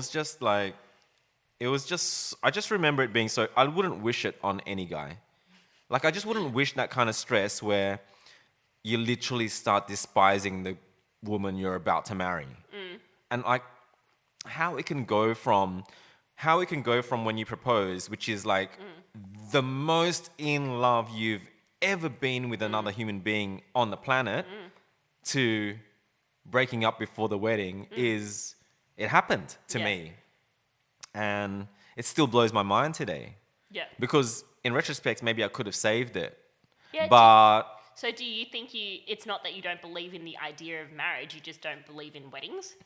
Because you said, like you were saying, you would have just run off and gotten married and you'd probably still be married. Well, I still don't like the idea of divorce. I still don't like that there's this get you out of jail free card. Although, having said that, I know guys that are literally destroyed from divorces. Nah. Like I know...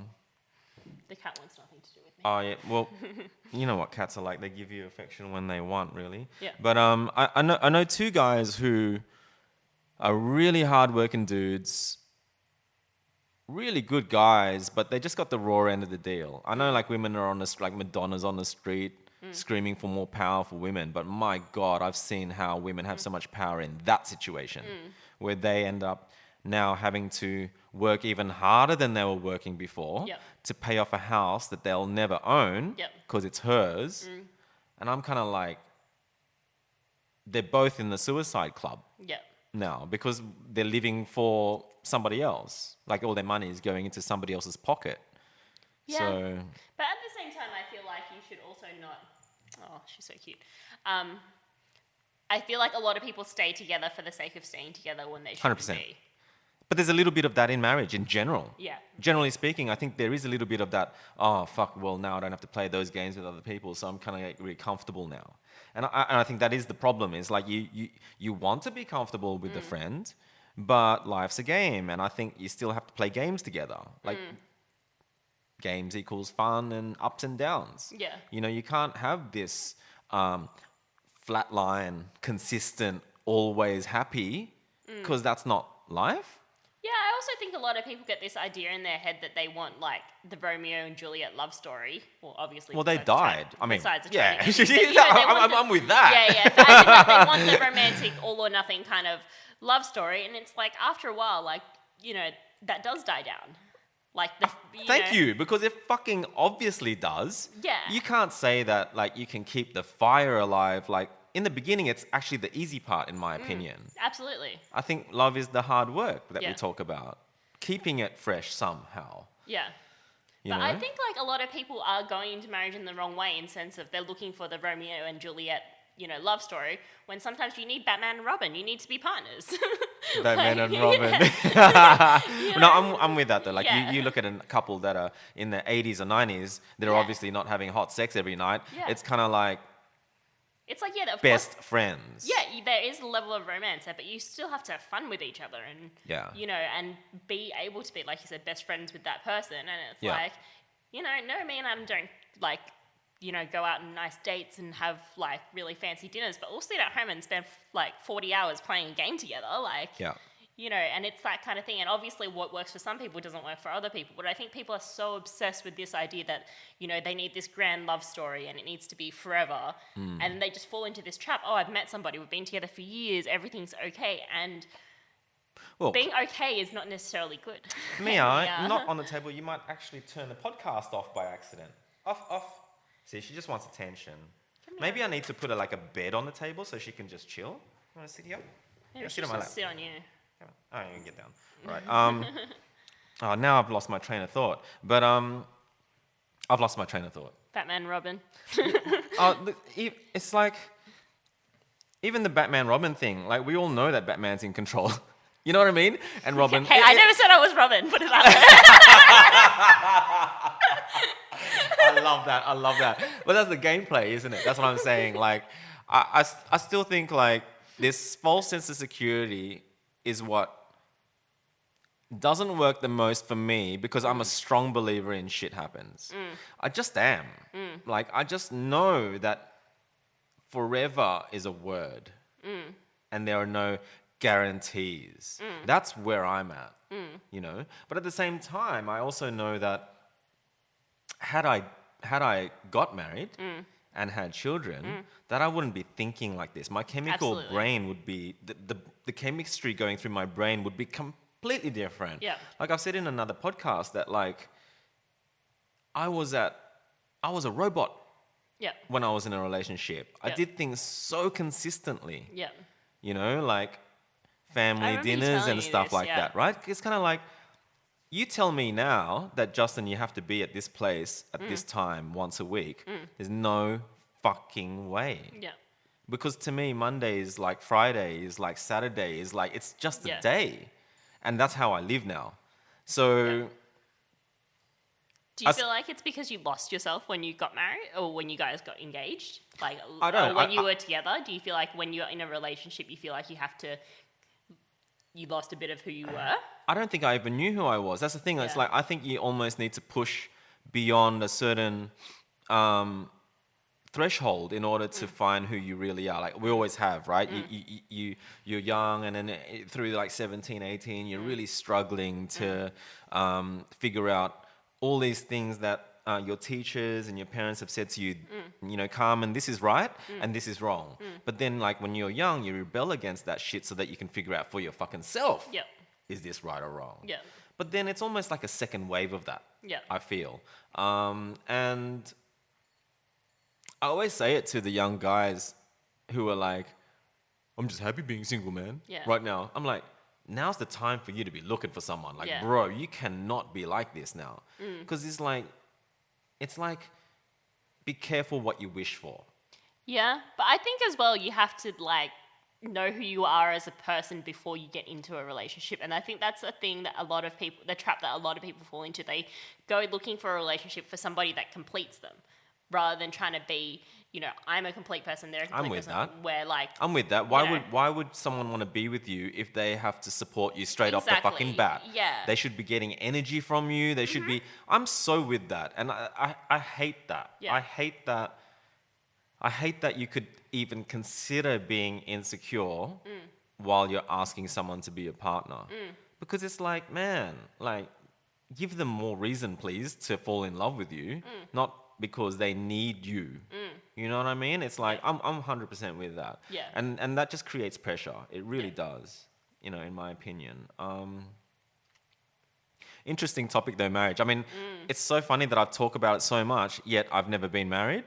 I feel a little bit like contradictory like that, in that like, why do I always end up talking about it with my guests, even though, oh, well, it's great to have you on because you're actually married. Yeah. You know, like I obviously talk to married men a fair bit, and that's always fascinating because it's almost like they don't know which of themselves to bring when they catch up with me. Do I bring the married man or do I bring the... But that's the thing, you shouldn't be two different people if you are. Everyone can be though. You can be, but you, like... It's like how I talk out. To you is no, you know, obviously it's more lovey-dovey, but it's no different to how if me and Adam are hanging out, that's how I would talk to him. Like we talk about the same. It's still your ideals. Yeah, it's still your. If you're a good person, you're a good person. If you're, I don't feel like you need to put on a different persona. You know, obviously there's a side of you that your partner sees that nobody else does, but I don't think that you should be one person with your partner or your family and then one person when you're out with your mates. Like I've never really understood that. Yeah, I mean, I don't really have many friends like that. Yeah. Except when they're in front of their parents, they are different. And that's what I get pissed off the most. Like, especially girls. I've always said to girls, you've got to fight. It's like, it's easier for guys because we've always been able to stay over out late, or it's just been easier because there's less worry, right? Yeah. But at the same time, you know, when I was like 7 years old, I was freely roaming around the CBD because my mum worked in the city and so did my dad. So it was like, I'd go to the city with them and, you know, when I was really young, sure, I'd stay in the shop Yeah. all day Yeah. and eat lunch in the shop and everything. But Yeah. then slowly they'd be like, you can go get your own lunch from the Yeah. Centrepoint food court. Yeah, And yeah. I'd be like going out. Next thing you know, I'd be out all day and only come back to the shop for lunch.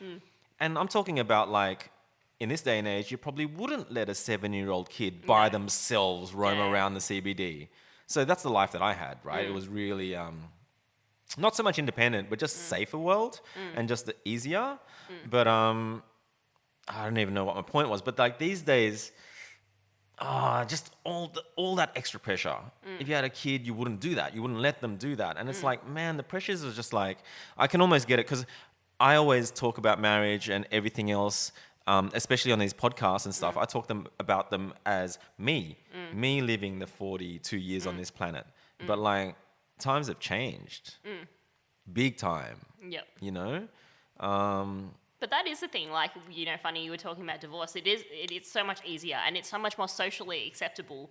It's a very fine line. It's a fine line between people are actually getting out when they're, instead of being stuck in very unhappy relationships. Well, I like that, okay? Yeah. I've known women who were abused and they got out of it and my God, thank God, right? Yeah, but then it's also a fine line between that and you just give up because you're like, oh, well, I can just get divorced. And you don't feel like, you know, back in the day it was, you don't get divorced. Like, that's just not a thing. You just, No, therefore you put more effort into it because you have to work, you have to make it work. You're stuck with this person whether you like it or not. Well, what you just said is black and white. Yeah. It really was back then. Yeah. Like, I know that my best friends from high school, that their parents stayed together just for the kid, and they even slept in separate rooms. And I know that because when I went over there for playtime, the parents would be completely separate. I mean, that was how it worked. Yep.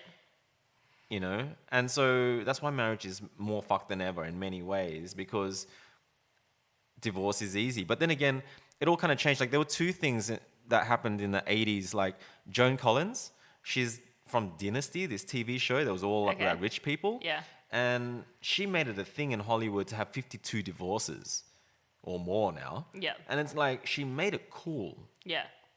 Like, how can you get divorced that many times? It was almost like a superstar status thing. Yeah. Then you have Hugh Hefner, who single-handedly said to the entire male population that casual sex is cool. Yeah. He fucked everything. Yeah. Do you know what I mean? Like, Yeah. there were two big movements there Yeah. that were both anti each other. Doom.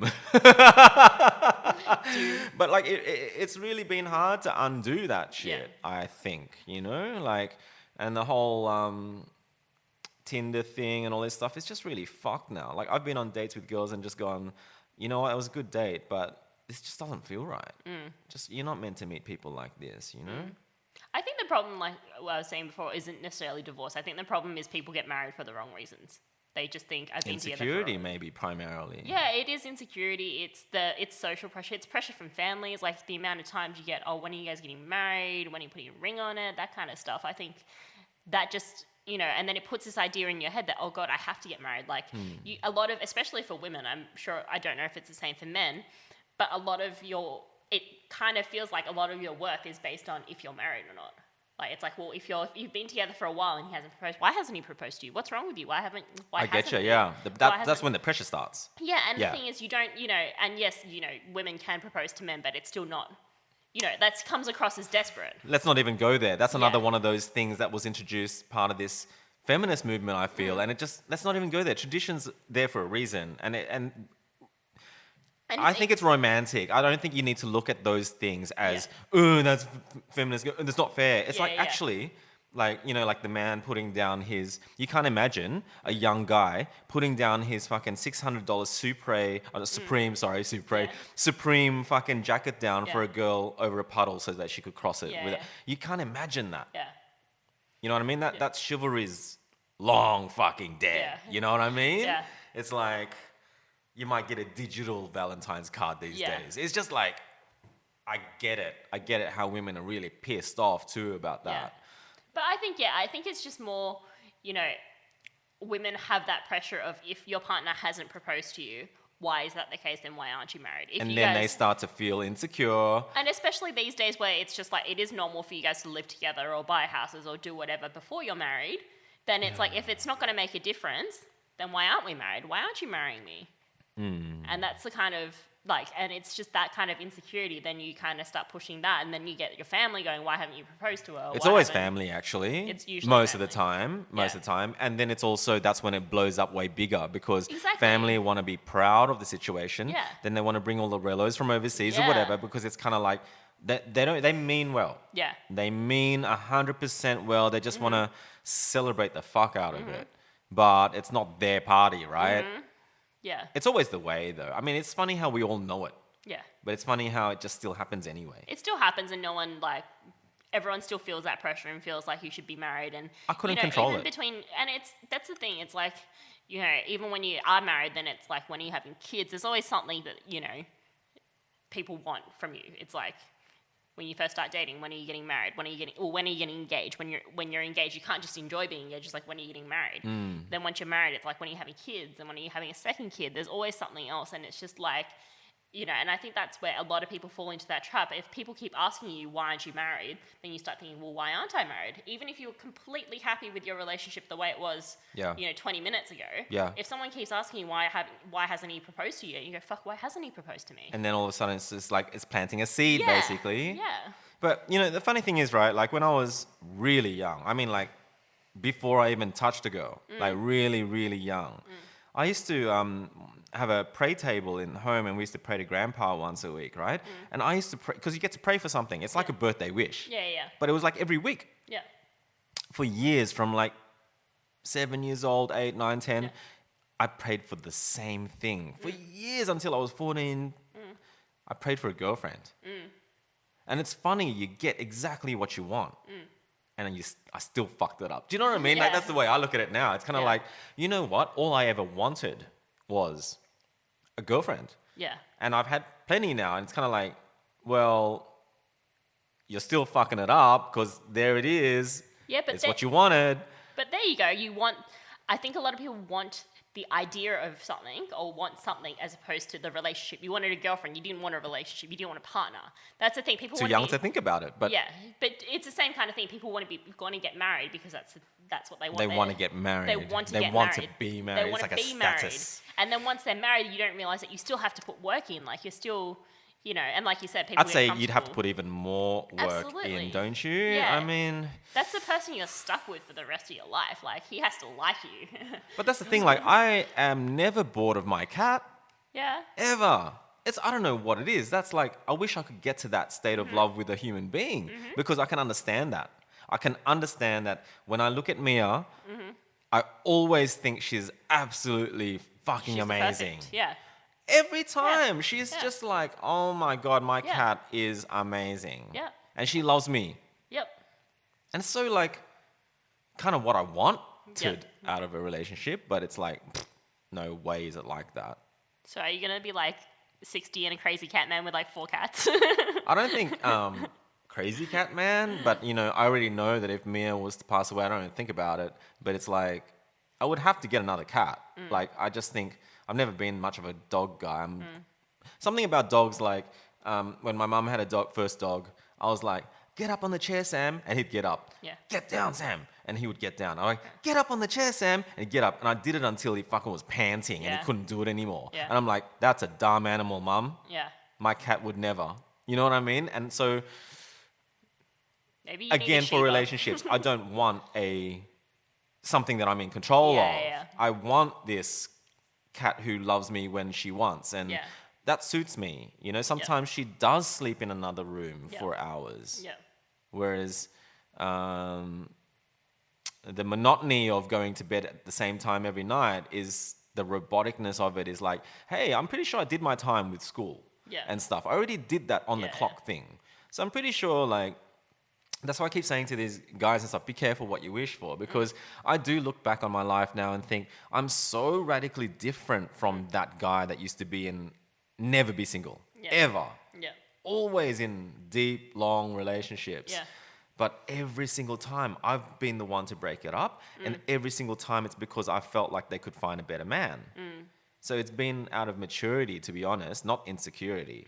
It's been more out of like, I know I'm having a hard time picking this back up to give her the energy that she deserves, the relationship, the love and energy that it deserves. So I had to be the one that said, you know what, I'm fucking still digging this.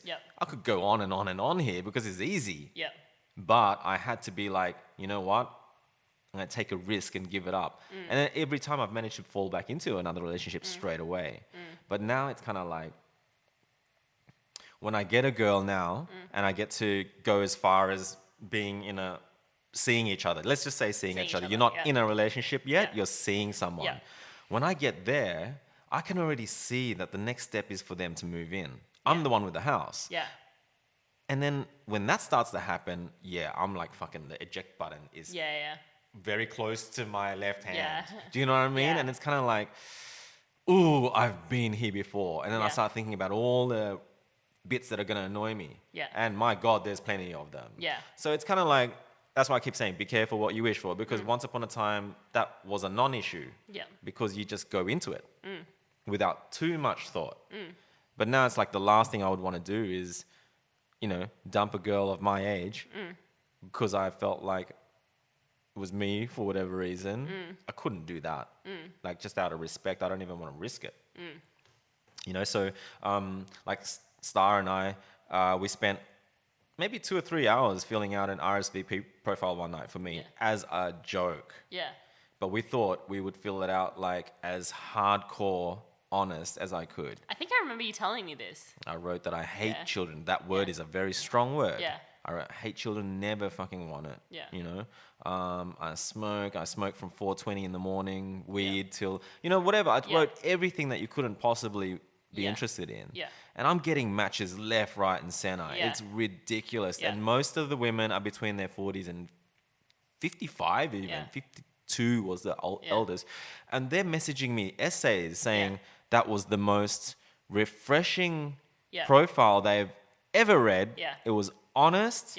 And they are dying to meet me for if they're like, they actually apologize straight off the bat and saying, I know I'm probably not something that you're looking for, but I would love to have a coffee.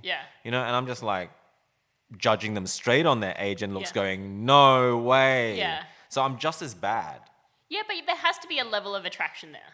I think so. So it doesn't matter, like it's to like, a degree. You have to, you know. Whether it's personality or their hobbies or something. I don't think physicals, it's a tough one. I think you still have to, at the end of the day, you still have to look at them all day.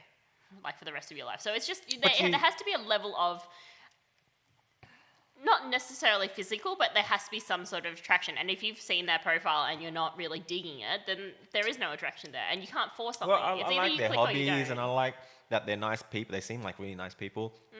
But,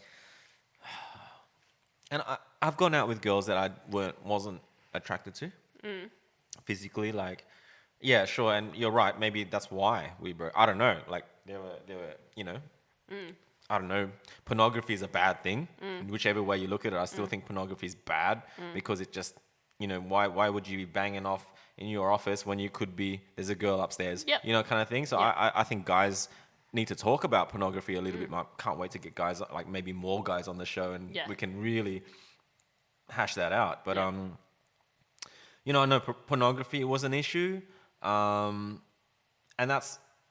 that's cancerous because it's already spending your sexual energy elsewhere, you know? But at the same time, I've never been heartbroken. I reckon that's a big problem for me. Like, I wished upon it so much when I was younger. Someone, please break up with me and make me feel these... Because, you know, when Dad died, it was the closest thing to heartbreak for me. But I want a woman to do that to me. You know, I want to... I grew so much when my dad died. It really formed who I was. And getting out of that hole, I realized how much I liked myself more after he died. So ever since then, I've kind of been like, somebody please come along and throw me back down into that hole so that I can be an even better, stronger version of who I am now. But it's almost like I had to do it on my own by just like saying, that's it. I'm not gonna get married. I'm gonna be single. And it's almost like I'm trying my best to rattle my life again and do something different because nobody else is fucking doing it. So no one else dying on me, or there's like, I don't know, like imagine if a girl broke my heart or if she died or something. Like, my God, it's almost like I'm dying for that. You want something Next to shock version you. of- Yeah. Well, I just want to progress in life. Yeah. I just know how much I did progress after getting over a big situation like that. And that's why I hang out with people who have had big losses. And that's why I have a hard time hanging out with young guys who couldn't even begin to understand what it's like to rebuild yourself like that. They'll go, oh yeah, I've been in the dumps. I've come. No, you haven't. Yeah. I'm like, Yeah. please. You know? Trying to gain life experience through vicariously living through other people. Right. I mean, even like having Alan on the show, Alan goes like, oh, I haven't spoken to my dad for months. I'm like, don't you live with your dad? And he goes, yeah. I'm like, well, that's just the fucking stupidest thing I've ever fucking heard. Because if he was to die tomorrow, you'd fucking regret the fuck out of that. Yeah. Bro, you're living in his house. Yeah. Please. Yeah. Please. Talk to your dad. Please. Yeah. You know what I mean? And like, he'll hear that, Alan. But I'm just saying, like, since when was I this sort of mature person that people listen to? I don't know. But obviously this is manifesting itself in that sort of pushing myself and, you know. But I always do think back like, shit, have I fucked myself now? In that I can't go back to having a relationship because I've so put myself here. I feel like I don't think you fucked yourself out completely.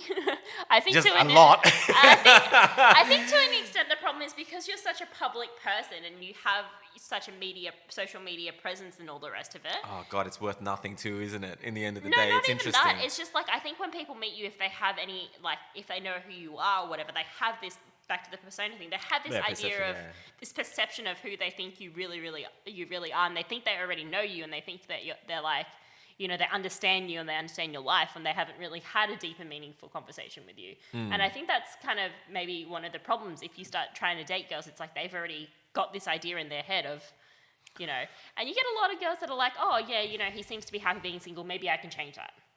I want to be the girl that changes that. Tinder dates were interesting for a good year there because people didn't know who you were. no, they all did. Oh, really? Carmen. Like anyone can punch my name into Google, and there it is. Yep. That's why I love these girls straight off the bat, because like this is the problem with me, right? Like we go for a date, and I'm waiting for them to bring it up. Yeah. But they fucking don't. Yeah. So who brings it up? Me. Yeah. So halfway through the date, it's all very nice. Yeah. It's very funny. I made them laugh. It's all very cute. Yeah. Then I've gone, come on, you know exactly what I do. You've seen it. And I show them on the phone. I'm like, you know. And they're like, yeah, I know. I did this. I'm like, awesome that you're still here. Like, it's awesome that you even wanted to meet me. So I always thank them straight away. But because I'm so honest like that, the next thing you know, they're almost smitten with me. Yeah, but it's the whole like celebrity thing, I guess. It's like I don't think that. I think so. I think it's more like, you know, it's like guys that have groupies, like famous celebrities that have groupies, and they're the ugliest fucking people. Like Hugh Hefner.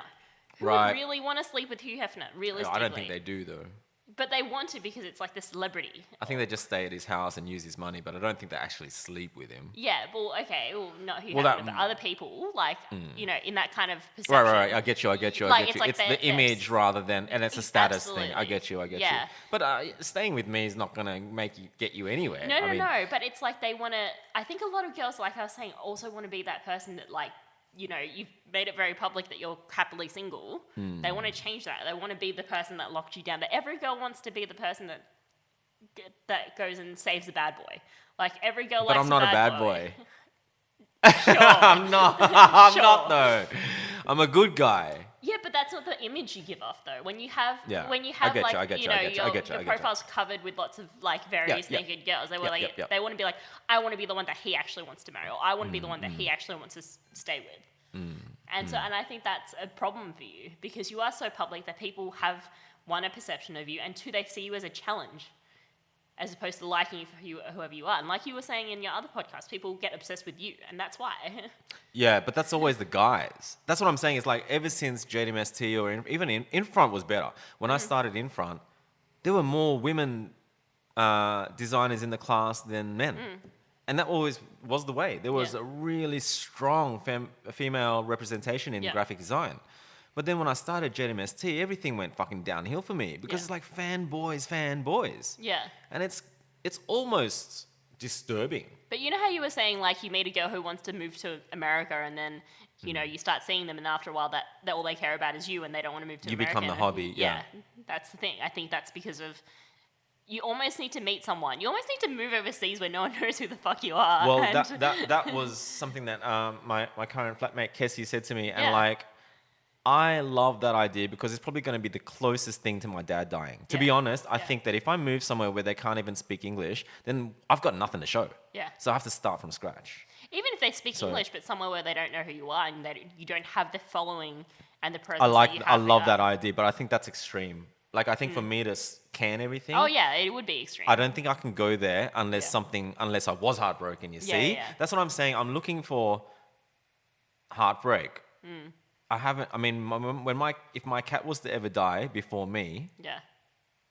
That's going to be the second heartbreak since my dad. Yeah. Do you know what I mean? It's kind of like, man, I've had not one single girl... I mean, I've cried maybe once or twice when I've broken up with a girl of 5 or 7 years. Yeah.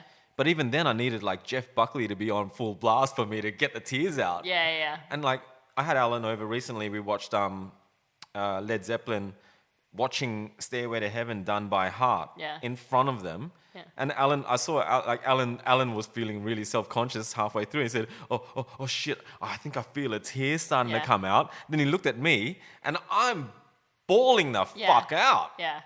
So I know that it's not because I'm cold. Yeah. There's real emotion in here.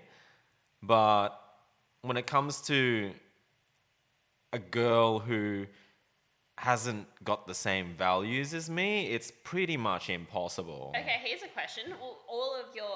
Do you feel like any of your girlfriends or girls that you've been with have ever felt like a challenge to you in terms of... A challenge in terms of relationships and parents and stuff. Yes, I've managed to make marks. I mean challenge in terms of like actually convincing them to be with you. And if not, do you think that's why you don't necessarily value them as much? Because it's, sometimes good relationships are ones that you just fall into and everything feels all nice and easy. I think they all did feel really natural and nice and easy. No, that's fine. But I'm saying, do you think maybe you don't value it as much because it was easy? It came easy to you.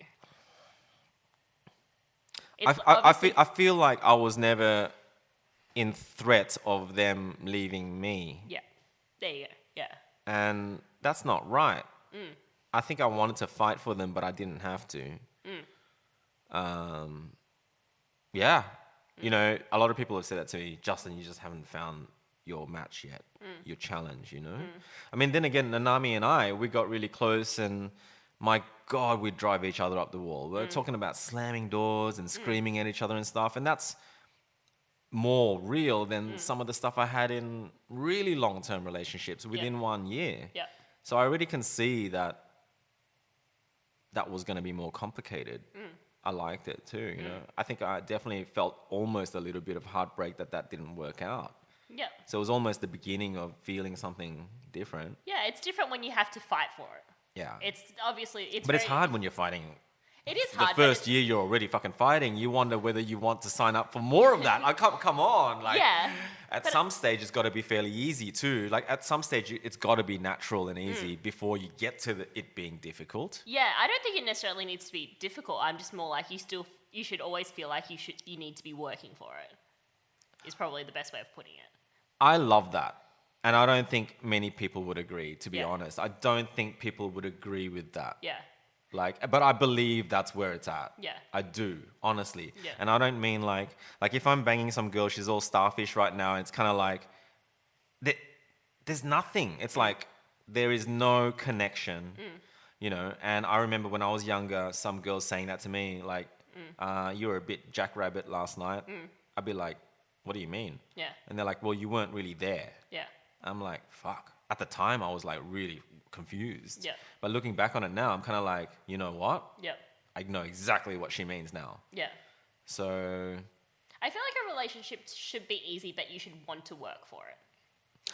That's the thing. So I want to get Yeah. good at podcasts. I want to get Yes. better gear. Yeah. And that obsession Yeah. is healthy because there is trial and error. You get the wrong microphones. You got to buy new ones. You Yeah. wasted money. Yeah. And that money, if you're in a relationship, would have been shared money, Yeah. whatever. But I'm with you on that. Yeah. I'm with you on that in that it's not a hobby, but it's something that you want to get good at. Yeah. I like that. Yeah. I'm with that. Yeah, and it's like, when you were building a car, when you spent all this time, effort, blood, sweat, and tears, and you have it and it's amazing, then you're like, it's a different sort of satisfaction than if someone just handed you the same car that was already pre-made. Which I did with the Golf, and I hated it. Yeah, exactly. Like, I hated it that I didn't make it. Exactly, and that's the thing. I think you need to find somebody that's, makes you that excited and makes you want to work for that. It's so hard, though. It is hard. I'm not saying it's easy. I'm just saying that's it's just that's the thing, maybe the like, heartbreak or the. I mean, it would have been so much easier when I was younger, when I wasn't this built up. Correct. Do you know what I mean? So now Yeah. it's gotten to a point where I watch other podcasts with comedian women. I mean, comedians have really stood out for me lately. Like having. I've just realized that comedy will get you very far in life. Not that I am one, but I'm just saying some comedians have managed to fill up Acer Arena and they can talk one person speaking to thousands. It's pretty fucking impressive. Yeah. Even Obama was hilarious and it goes a long way. Yeah. But I forget my train of thought now. What was I talking about a second ago? People have this persona of you or perception of you. Oh, but it's I don't know, man. It's just gotten to a stage where I think I'm almost too it's too built up. Correct. And it's gotten to a stage where when I meet someone, the levels are already way off. It's just way off. And for me to try to... that's it. So I've been watching podcasts where there are female comedians who are my age Yeah. that are killing it on the stage every night. Yeah. They're fucking hilarious, but Yeah. they almost can't help but every show mention that they're alone. Yeah. It's this really... It makes me cringe a little because they're always like, in some part of their acts, they will say, yeah, well, that's why I'm alone, you see? Yeah. But it's not said in a celebratory Celebratory. way. Yeah. It's said in a little bit of a, guys, I'm kind of still hoping one day I might not be alone. Yeah. And You're talking about marriage a lot in your podcast. I know, but I don't think I have that vibe because I really am stamping down that I'm here for a reason, that I'm choosing to be single. Whereas I feel like in their voice, it's a little bit more like, I'm still hopeful. Whereas for me, it's kind of like, I'm giving a warning out to people saying, just be careful what you wish for. Because Yeah. I'm here now and there's no possible way. Yeah. But I know you're more positive about it than I am. Yeah. And I know everybody else is. But for me, it's a little bit like, hey, Justin, don't worry. One day you'll want to have children. And they've been saying it to me forever. And I'm like, no. No. Because I really don't wish for it. But yeah, maybe out of bad luck, I might get them one day. I'm just saying, like, Yeah. that's probably what might happen. Maybe if it ever did. Yeah. But it won't be a planned thing. No, but I think that's the thing because I never wanted kids. I think they should be an accident, but it's like with contraception and shit, it's fucking hard. No, I don't think it should be an accident, but it's like I can see I Happy was accident. very much like you. I was 100% like I never want kids. I'm quite happy to never have kids. I actually When made did a it change and why? point when I met Adam. Actually, Yeah, so you that met your actually- match.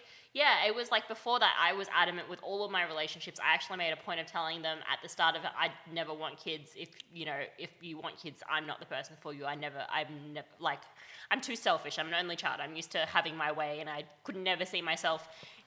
I felt like, to me, having kids was a death sentence.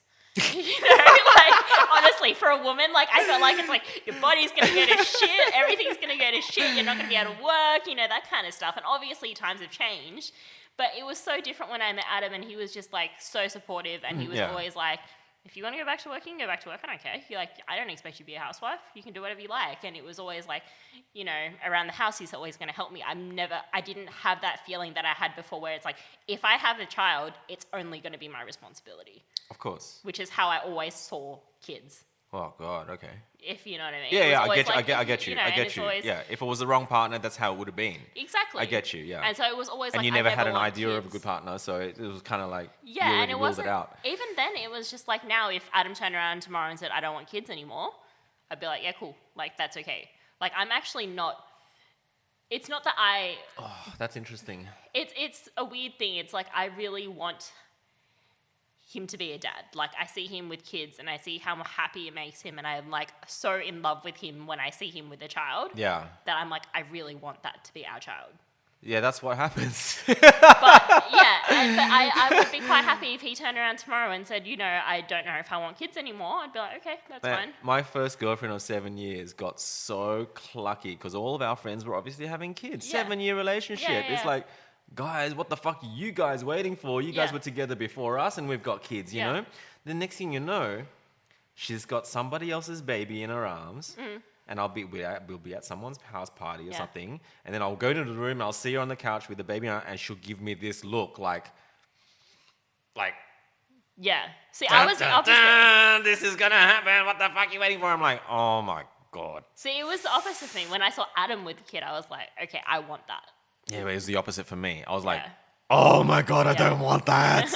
And I think that's what changed. Though, like that's ultimately what changed, was just seeing Yeah. how happy it makes him, and seeing like, it isn't the end of the world if you have a kid, and being like, I do want like a little Adam, I just can't get over how fucked kids are to their parents. I mean, it's just like, why would I want one if society's driving them to be shits to their parents? Because society's not helping. It's like making them do the wildest shit. I mean, if you know how dumb kids are. Yeah. Not when they're babies and stuff, it's all good. Yeah. You're in control. Yeah. But as soon as you're not in control anymore, my God, they can fuck your life over by not even thinking about you. They haven't even put you any value, not even $1 on what you feel. Yeah. So they've just gone out, and everyone that I know rebels so hard against their parents still at this age. I'm like, please. Please, like even move out of home so you can fucking see what they've done for you. Because it's hard when you're still in it. You're still that little kid that's like, oh my God, they're just nagging me. But it's like, you know what? You never train them. That's why. Yeah, that's the you thing. need to train them to be friends, not parents anymore once Yeah. you get to a certain age. Absolutely. They're not your fucking parents anymore. They've got to be your mates later on in life. And you need to teach them about the world today. Yeah. But it's not happening. I think it's also a bit too far gone in terms of, there's a lot of, obviously the whole, you shouldn't spank your kids and you shouldn't hit your kids, that kind of Man, stuff. I was smashed. I was hit, you know? And it's like, my God, I was scared of my dad. And, that Thank kind of God. stuff. And it's just like, it feels like it's gotten to the point that parents feel like they can't discipline Well, they their can't. kids. They can't. In any, like, even like, you can't be, you can't shout at them because it's verbally abusive. Well, and they you can't do hit them. They this. can't slap them on the bum. Yeah. I mean, I don't mean you have to backhand your kid, but Yeah. a slap on the bum's enough to shock. Like, I think it was never about, like, lay over my knees. Yeah, I'm yeah. going to smack you until you Yeah. bleed. Yeah. I always thought it was more like, if you get a slap that was unexpected, just the sound of it alone is enough to make a kid cry. And that's enough. It's not necessarily going to be psychologically damaging them if it was just a slap on the bum. I'm not talking about the whack, whack, whack, or the cane. I'm talking about that now it's illegal to just even slap them on the thigh. Yeah. But that would have been enough Yeah. to catch them out. Yeah, so I think it's just, there's less discipline than there used to be. Well, That's why kids are... you look in Sydney, the reason why people were doing sucker punching, all of these kids doing the sucker punching were of that generation where it was illegal to hit your kids. So what happens is if the parents can't parent the kids, next thing you know, the government's realised it's their fault that the parents aren't allowed to hit the kids. So what does the government do? Shut down all the bars because now we are going to parent them. And we are going to say you can't buy alcohol after a certain time. I'm like, government, you just fucked up royally because if you left the discipline alone, there would probably be less of this violence and this wouldn't have happened. But now I feel like it's the government who's fucking being the parents. You know, and that's, even back on that, like the topic of Sydney, I know it's a bit of a segue, but like having someone from Queensland stay with me and only work in a CBD for 1 week and me just asking her a question where it was a loaded question. I'm like, so what do you think of Sydney? And there we go. It all comes out. It is disgusting here. You know, you only need to have someone from Queensland to be here for 1 week to see that Sydney people are so abrasive. They've got a very short wick, very angry, very Everyone's always in a rush to get somewhere. It's just so nasty. Yeah. And it's like, I love being a tourist in this city. When you see it on a beautiful day, you go to the Opera House and you're actually like, wow, this harbor's gorgeous. Yeah. But generally speaking, you know, the traffic and the, Yeah. oh man, like what's gone wrong? I don't know. But it's like, it's not this beautiful 80s Sydney that I grew up in. You know, where I get home from school, get out of my school clothes, get on a skateboard and meet the kids down the road. Yep. Like, it's just long gone. Yep. It's really weird. It is. I think it's weird as well when you start traveling outside of Australia. You realize how, like, I went to Canada. I think it was Canada's last year. amazing, right? I the love people Canada, are and it's just like the friendly. people are so polite. I remember so friendly, yeah. I remember, like, we were in, I think it was, of course, we're in Canada, so it was a Tim Hortons or something. And, like, some little kid had, because it was winter when we went, he was holding his skis or something, and he turned around and his skis whacked at him by mistake. And the kid was, like, probably 10, and just turned around and said, "Oh, I'm really sorry, sir," and kept walking. And it was just like, we never get that shit in Sydney. You never get a fucking 10-year-old kid apologising to you when they've walked into you. No. You know, that kind of stuff. And it was just like, fuck, this is what I wish Sydney was. Like, I wish. Well, it used to people- be. Sorry. Yeah. It did. Yeah. It used to be nice. Yeah. I just don't know what happened. Oh, I grew up in Melbourne, so. I think it always was nice. Just think it just got too busy. You know, and then when you go to any big, but then again, look at Tokyo, right? Okay, so Tokyo is just as busy, Yep. but there's an underlying respect that everyone Mm-hmm. seems to have for each other. It might be hardcore rules, I don't know what, but it all just seems to work. I find that it's not just Sydney, Australia. A lot of people, parents, a lot of people now, there's this weird sense of entitlement that a lot of people have. Yeah. That is just like, where did this come from? Like, I remember being so angry because we just came back from Vanuatu, and in Vanuatu, their public school system, you basically only get free education until primary school. If you want to go to high school, you have to pay for it. Most of the kids can't afford it. We went to the local village because we're friends with some of the dive guys there. They took us to their local home village. Their homes are literally huts. They don't have TVs. They don't have fridges. They go bathe in the river. It's like proper, like, you know, villages, and there's like one school there, and it's just like we met the teacher there, and he's just like, yeah, I don't get any funding for this. I just, you know, the kids can't afford to go to school after primary school, so I just run classes here, and if they want to join in, they join in when they don't have to work to help support their parents and that kind of stuff. Right. And then I was like, that's amazing, and like, you know, did all that stuff. We went and we bought them all books, and we brought all this stuff over for them, just stuff that they couldn't afford, and it was just, you know, it was so like eye-opening for me. And then I come back to Australia, and I remember, like, literally the week we got back, some stupid mother was posting going, I can't believe how expensive it is, that I can't believe the government's cut my funding for schooling. You know, how am I supposed to be able to afford it? It's going to cost me like $300 to $500 for school books this year for my kid to go to school, and, you know, yada, yada, yada. And I'm just like sitting there like, lady, do you know how happy these people would be if you could say it's only going to cost you $300 a year to get a full education?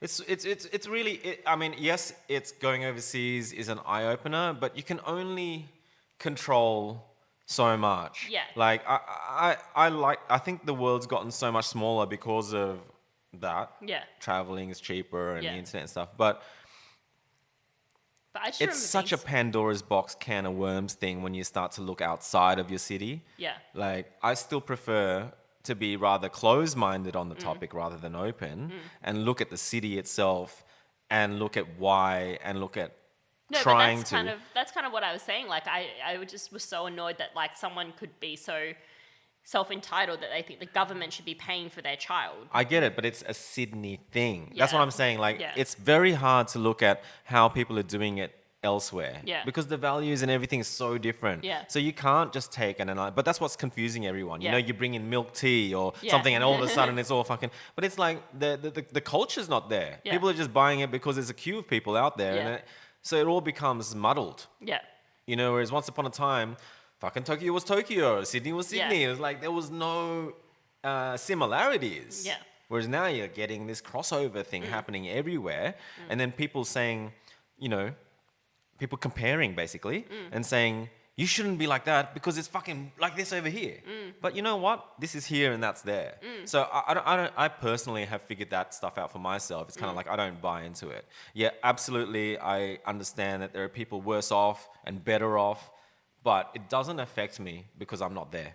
No, I think it's just more like It's an eye-opener. It's eye-opening to see how self-entitled, and that's the one thing that when we're talking about the difference between Japan and here. Yeah. In Tokyo, they don't have that sense of self-entitlement.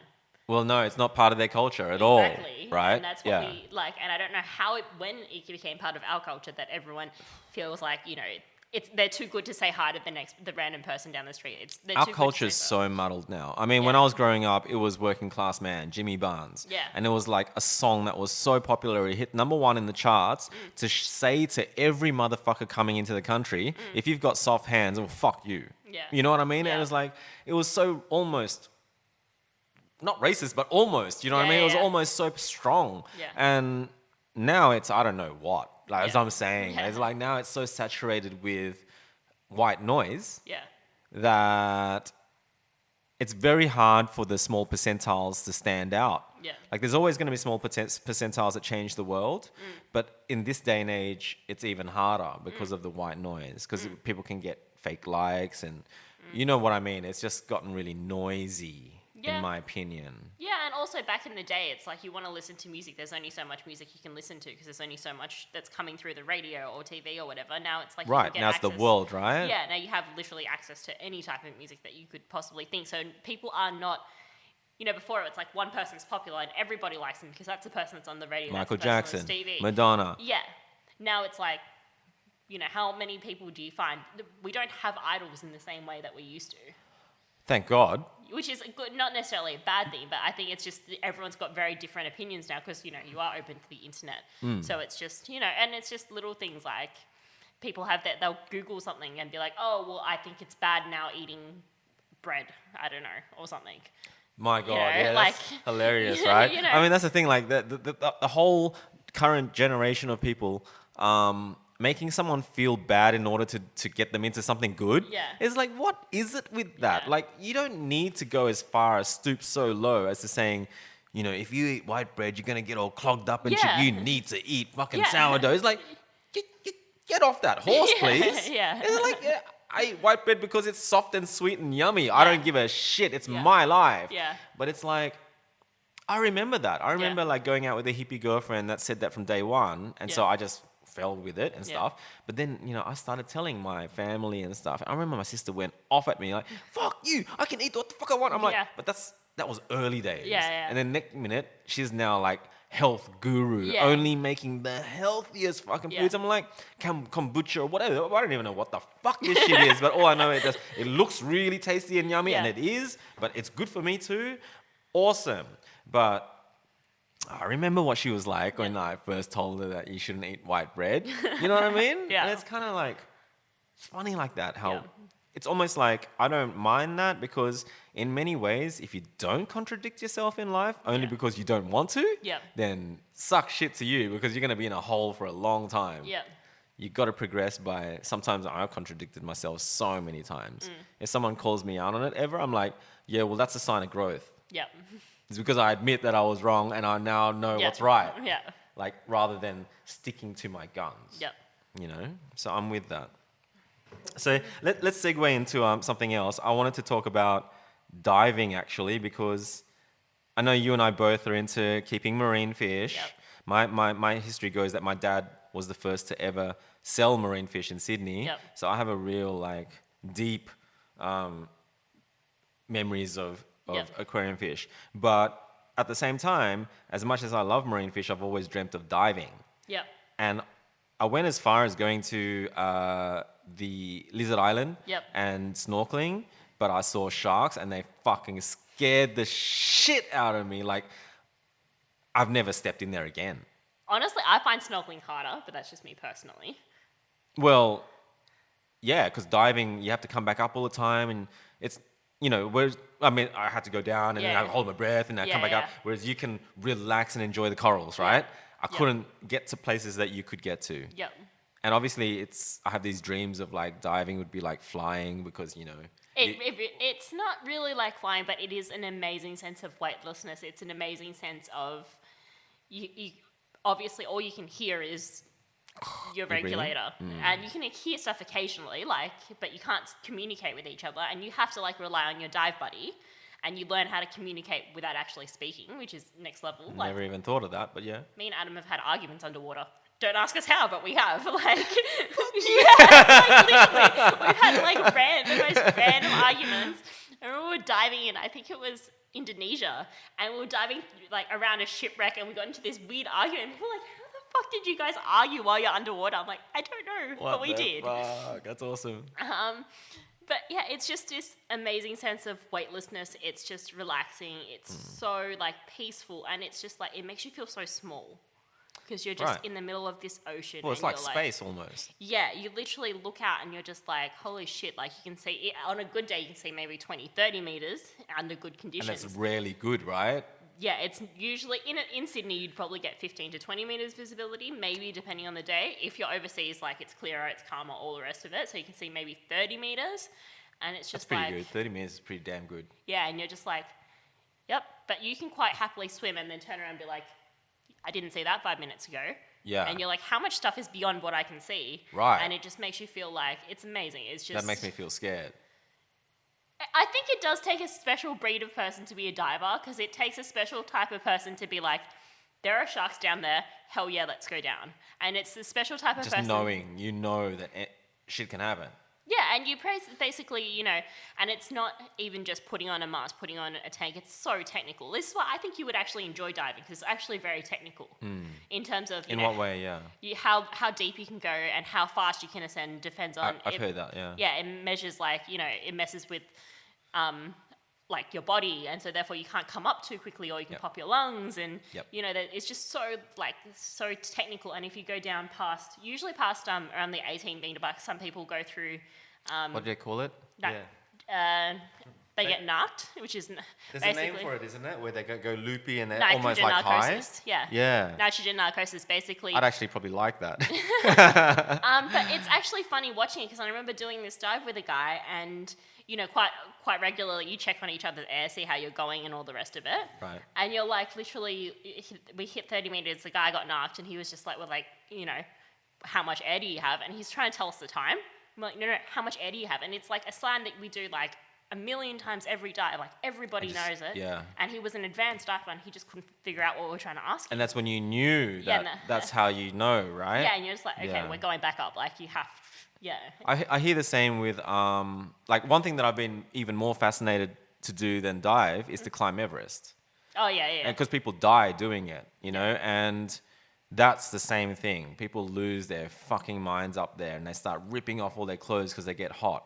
And it's just it's your like brain swelling, basically, and then touching the sides, and next thing you know, you just lose it. Well, with diving, if you go deep enough, like... you can't, even if you go, oh shit, and you have an oh shit moment, you can't just shoot up to the surface. Right. If you go too quickly, that's going to mess explode. with you. Yeah. And you need your lungs need to adjust to it, because as you go down, everything compresses, so you need to wait for it to all expand. But what about those divers that do there's a one line that goes all the way down, and then just... Oh, that takes a lot of training. Fuck, they're superhuman. Yeah. Descending quickly is not as bad as ascending quickly. Right. Because compressing is not as hard as expanding.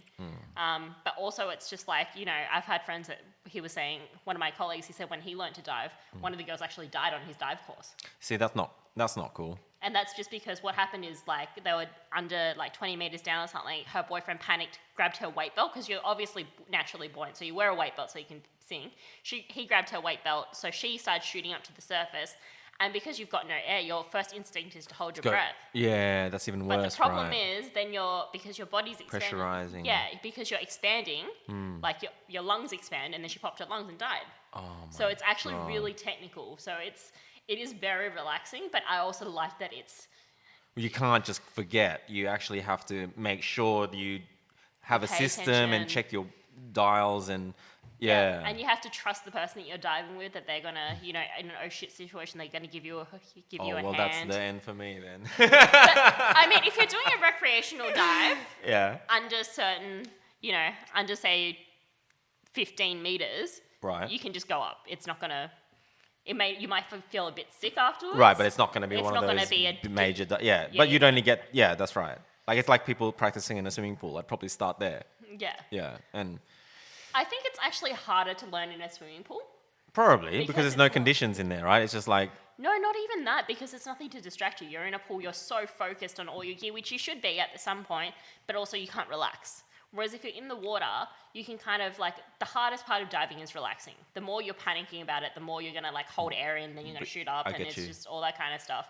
Whereas when you're in, you know, in the ocean, you like go down, you're like, oh shit, that's a fish. Beautiful. Yeah, and I would be like that because, I mean, that's the thing, like, when I snorkel in Clovelly and stuff, I'm like, I dream of corals because there's nothing down there. Yeah. And I would know them by name and... I think you should go scuba diving, maybe not necessarily in Sydney. Sydney is a hard place to dive. No, I wouldn't either. Because even just getting in the water in like Waverley, near Bronte is hard. Like, it's just rough. Not even the roughness, it's cold. And the thing is, you feel a bit claustrophobic when you're scuba diving unless you have the right gear. Because, you know, it's not natural to be in a wetsuit, you know. You're trying to put on a tight wetsuit and then put all the gear on. You're carrying a heavy tank.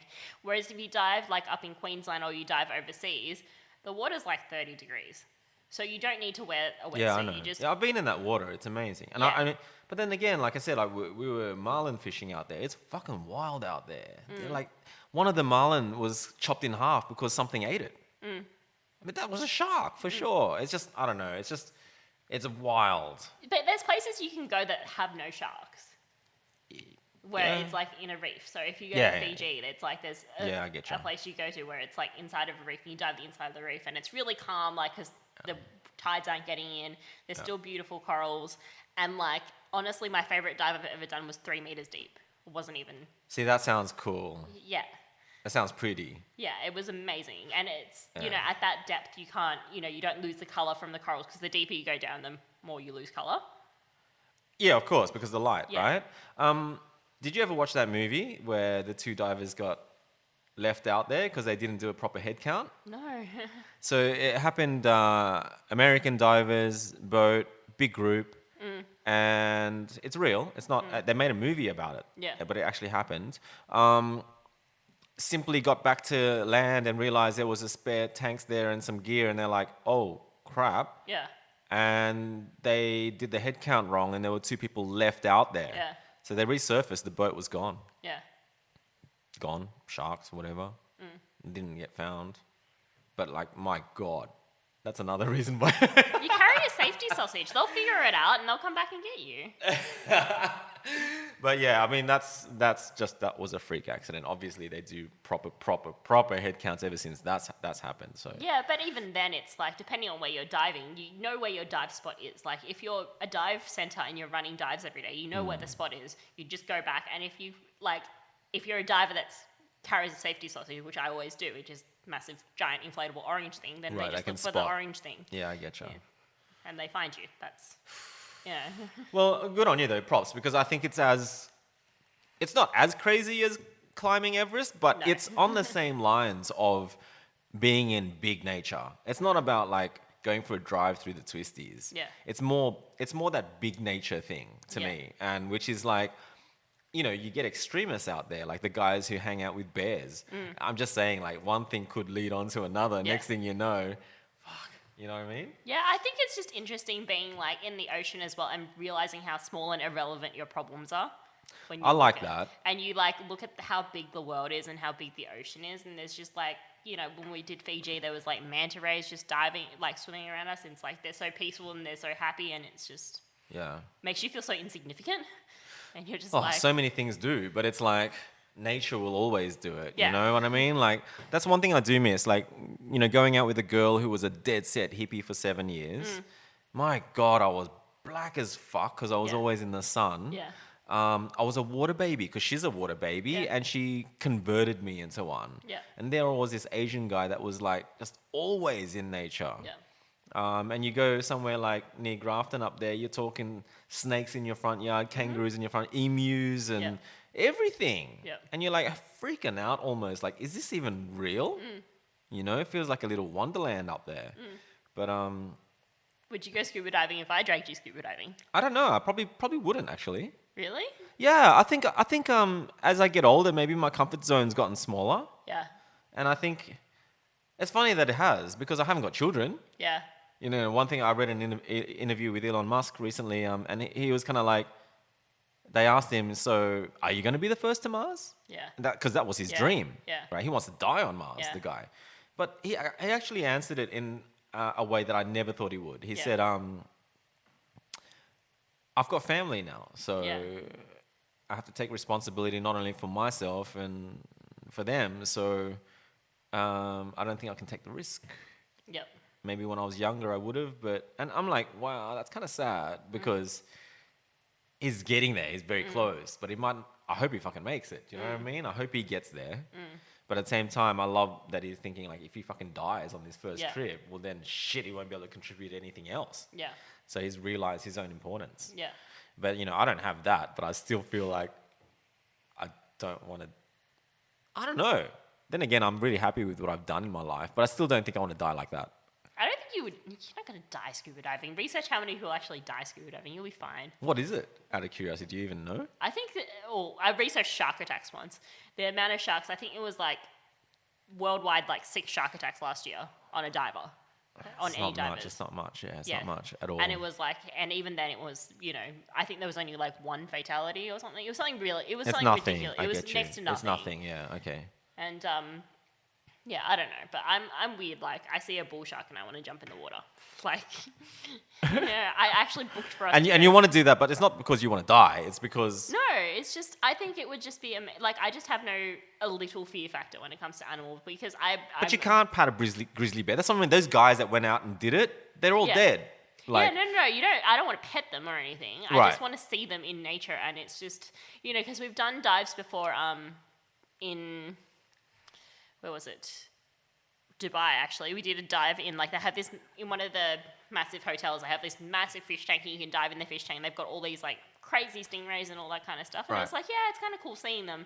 So I'll probably But do it's- that first. Yeah, but it's very different seeing them in nature. Of course. And so it's just, like, I've Of always course. wanted, and Fake is fake.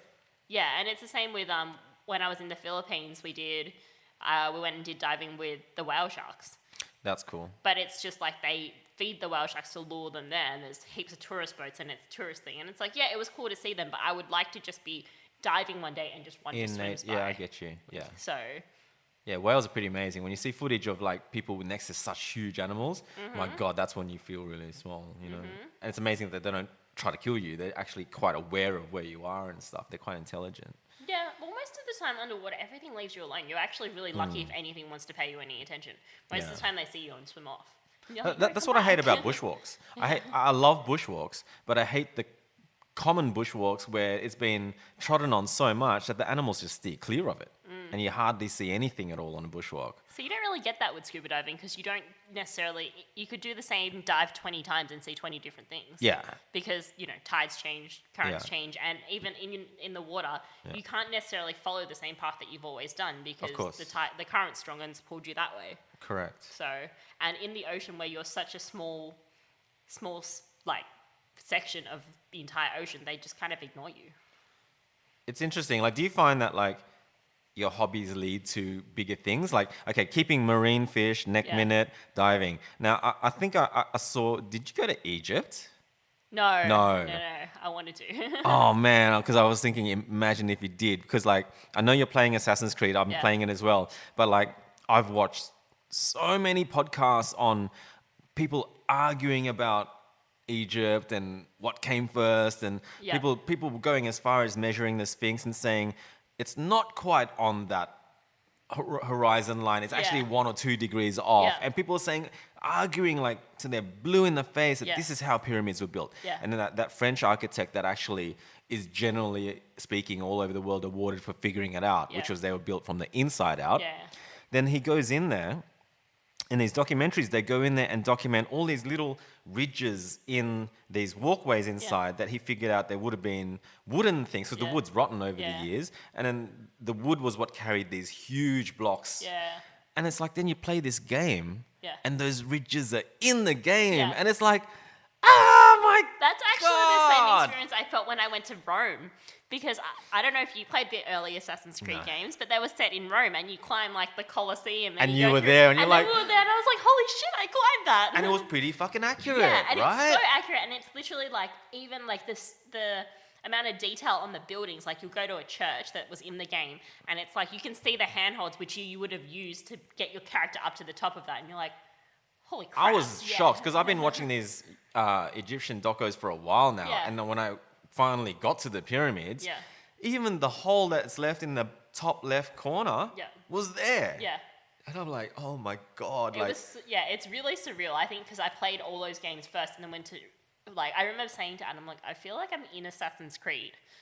Like, because it was just, I've spent so many hours playing this game, and to be there in person in St. Peter's, I was just like, holy shit, like, I've been here. I stabbed a guy there, and I, like, Testament to the game. You know, that kind of thing. And it was just surreal. Like, even on that, like, the way we, like, a bit of a off topic, but with the Rome thing, like, the first time I went there, I was so shocked that the way the locals look at this stuff that was built BC, they don't give a shit about it. It's just another fucking building to them. But I can't believe that at the Pantheon, like, people were literally etching their names and love hearts into this building. And I'm like, how could you? Like, this thing has been there since way before time. And it's like, they don't care. It's just, you can go and scratch in, I was here on it. I'm like, no, it's just unreal. I just remember we were in one of the squares in Rome. Like, we were just walking around. We were really tired because we'd been walking all day. So we sat down on a bench, and it was like in front of whatever. It was like a traditional, it'd been there for years. I was like, this fucking bench is older than our country is. Like, I know, but it's like, it's not protected with fences around it. Like, over here, it's like, instantly put shit all around it, you can't touch it and stuff. But over there, it's like the opposite end. Yeah. It's like you could go to Greece and go to Zeus's temple. Yeah. We didn't even have a security guard there because no one could be fucked. And we could literally have chipped away a piece of it and taken it home and no one would have noticed. And it's like, you could own a part of Zeus's temple? Like... Yeah, I guess you kind of get over it because we noticed the same thing after, because we did 5 weeks in Europe. And by the 5th weekend, it's like, you see a church and it's like, yes, it's beautiful. Yes, it's old. Yes, it's another church. It's another fucking church. Like, I've seen like a million it's of another these. fucking ruins. Yeah. In Greece, it was like ruins after ruins. And then they keep showing you in the gift shop, this is what it used to look like. But it's like, for us, it was just like columns on the ground. Yeah. And fuck. it was just like, it was amazing the first week or two we were there and seeing everything. And, right. But then after a while, you're just like, it's a church. Like, saturation. I get it. And I think that's why it's not as precious. Like, to us, obviously, when you first go there, it's a massive deal. Maybe if you're super religious and you went when you're older in life, I think you can really appreciate that shit. But I went too young as well to that kind of tour guide stuff. I think that's when you lose it, you know? Well, it's even like when we did the Vatican, it's like the Vatican, you can, you know, if you were to walk around it properly and see everything, it would take you like 3 days or something ridiculous. But you can't first time. You just need a tour. We went and did the tour and we're like, we're done. I'm like, do you want to go back and see anything else? No, there's only so many paintings of sad Jesus I can look at. There were dead bodies in there. That was pretty cool. Oh, was it? The dead popes.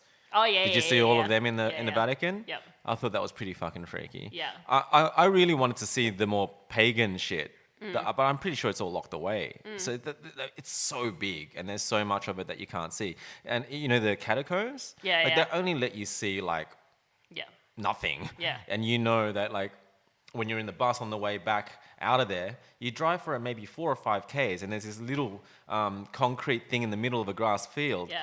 And they say, well, that's where someone accidentally had a picnic and fell through the floor. Yeah. And you're like, we've been driving for a few kilometers, so that's how big it is. Yeah. And we only get to see like down one area and that's it. I'm like, man, I'd love to see more. Yeah. But there's no way, I suppose. It's just been blocked off. Yeah, you might like the earlier Assassin's Creed games. They're really good. I always tend to geek out on older games when they're way old. Like, you know, playing some old Star Wars games that you have to get simulators for just to get the 640 by 480 working on your 4K monitor. Yeah, you know, well, you might like the Assassin's Creed. They've released like an Ezio collection, which is all 3 games that have that character as the main character. Yeah. And that's all set in Rome, and it's beautiful. And I know I've been there so many times, so I probably would just enjoy it just to... It's surreal. Like, it's really cool. Yeah. It was weird for me doing it the other way around, but, you know. No, I think it would be better the other way around. I think it'd be better to play the game, then go, than it is to go and then play the game. Yeah, I think if anything, it was just weird. Like, it was just an odd feeling being like...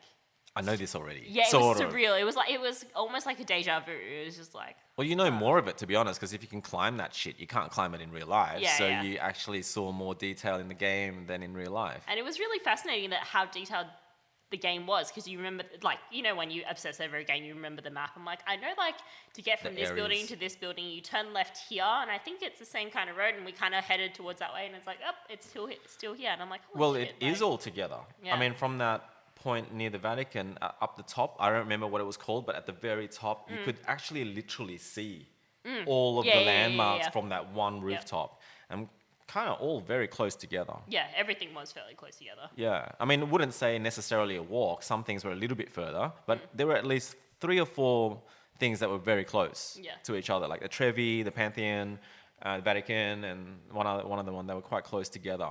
But I think it was the Colosseum that was far. The Colosseum's far. Yeah. We caught a train to see the Colosseum. Yeah. But yeah, no, it was just interesting that it was actually, the map was on the game was so accurate in terms of the layout of everything.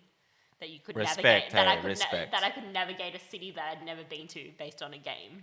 It was quite strange. Yeah, that's why I'd rather do it that way, because I kind of like, it's trippy as fuck. It is trippy. It's like how you would do it, you know. You learn how to fly an aeroplane on a computer before you go out in real life, so that makes sense to me. Yeah. Well, how was your trip to China? Oh my god, I just haven't been this way in so long. So I wouldn't say I'm necessarily like super happy or nothing. But I've got this like urge to do shit, and whereas I kind of hadn't for so long. Drive? You have some sort of drive? Yeah, just finding a drive again and finding like just the right attitude to have. I don't know. I wouldn't blame it on drugs or nothing, but drugs were a big issue. But it's like when you have a proper cry, when you see your mum cry proper and stuff, like when you see that, you know. It's sad that I haven't really been in touch with my cousins that I ran into over there, but it's not about that. It's about I was really in the moment when I was there, and just having them there was really special. And it really toppled over that concept of, you know, when people have sayings like family comes first, and you sit there and you go, you demystify it and you break it up. But then you have a situation like that where you go, you know what? Actually, family is pretty fucking important. Yeah. You know, and like you think you know your grandpa, you think you've always had him around kind of thing, but then you go there and you realize, oh my God, I knew nothing of this, nothing. And like neither did mum, so she'd never been. The biggest takeaway I have from it is that like I definitely did change. Something chemically in my brain or whatever has changed, and that like I flicked that switch. But the most frustrating thing for me is that I can't help others figure out what that is. Like that's been the overall takeaway for me. It's like, yay, celebrate that I'm back and all that. But like that's really not what it's about for me. Is the ultimate frustration is all these times where I try to cheer someone up, it now feels like a complete waste of time. And I feel like I haven't managed to help anyone at all. I help them out in the moment and make them feel good for a little bit. They walk home feeling charged and ready to go, but at the same time, you can't help someone that doesn't want to be helped. Well, I don't know if it's that. That's what I'm trying to figure out. It's kind of like, I don't know I think they want to be helped, but I just think that like, you can't fix it just by talking to someone. Yeah. You got to do something as epic as, you know, funny thing, right? Week before last, I was just out in the backyard having a cigarette, and I saw my next door neighbor. And we did the Tim the Toolman Taylor thing, you know, like talk over the fence. It was pretty cute. And he's not looking well. Yeah. Like I've lived here for a long time. Yeah. So I've seen him go from a really big man to really thin. Yeah. And usually that's a sign of sickness, to me anyway. It's not like, oh, I'm really thin and healthy now. It's kind of, he didn't look right. Yeah. So I asked him, like, how's he going? And the funny thing is, like, I hadn't chatted to him in so long, but he just came out straight away with, oh yeah, I'm suffering a bit of depression actually. I'm like, wow. Yeah. That he actually just blurted it out. Yeah. Obviously it's a big deal. Yeah. Obviously it's not something he can hide very well. Yeah, yeah. And I told him about that trip. Just told him that I went as far as going to China. My mum had never been. She met her cousins for the first time, and it really hit the reset button for me and all this stuff. And he instantly said, man, maybe I should just go to Greece. And I'm like, no, Nick, it's not that. Yeah. That's not the solution. Yeah, yeah. It worked for me, but it might not work for you. Yeah, yeah. So I kind of been racking my head about it ever since, because it's like, I know now that people can seem fine and they're basically just doing the bare minimums. And I don't like that, you know. I kind of feel like, man, so that's why I'm doing these podcasts, you know. It's kind of like, you can only do so much through art.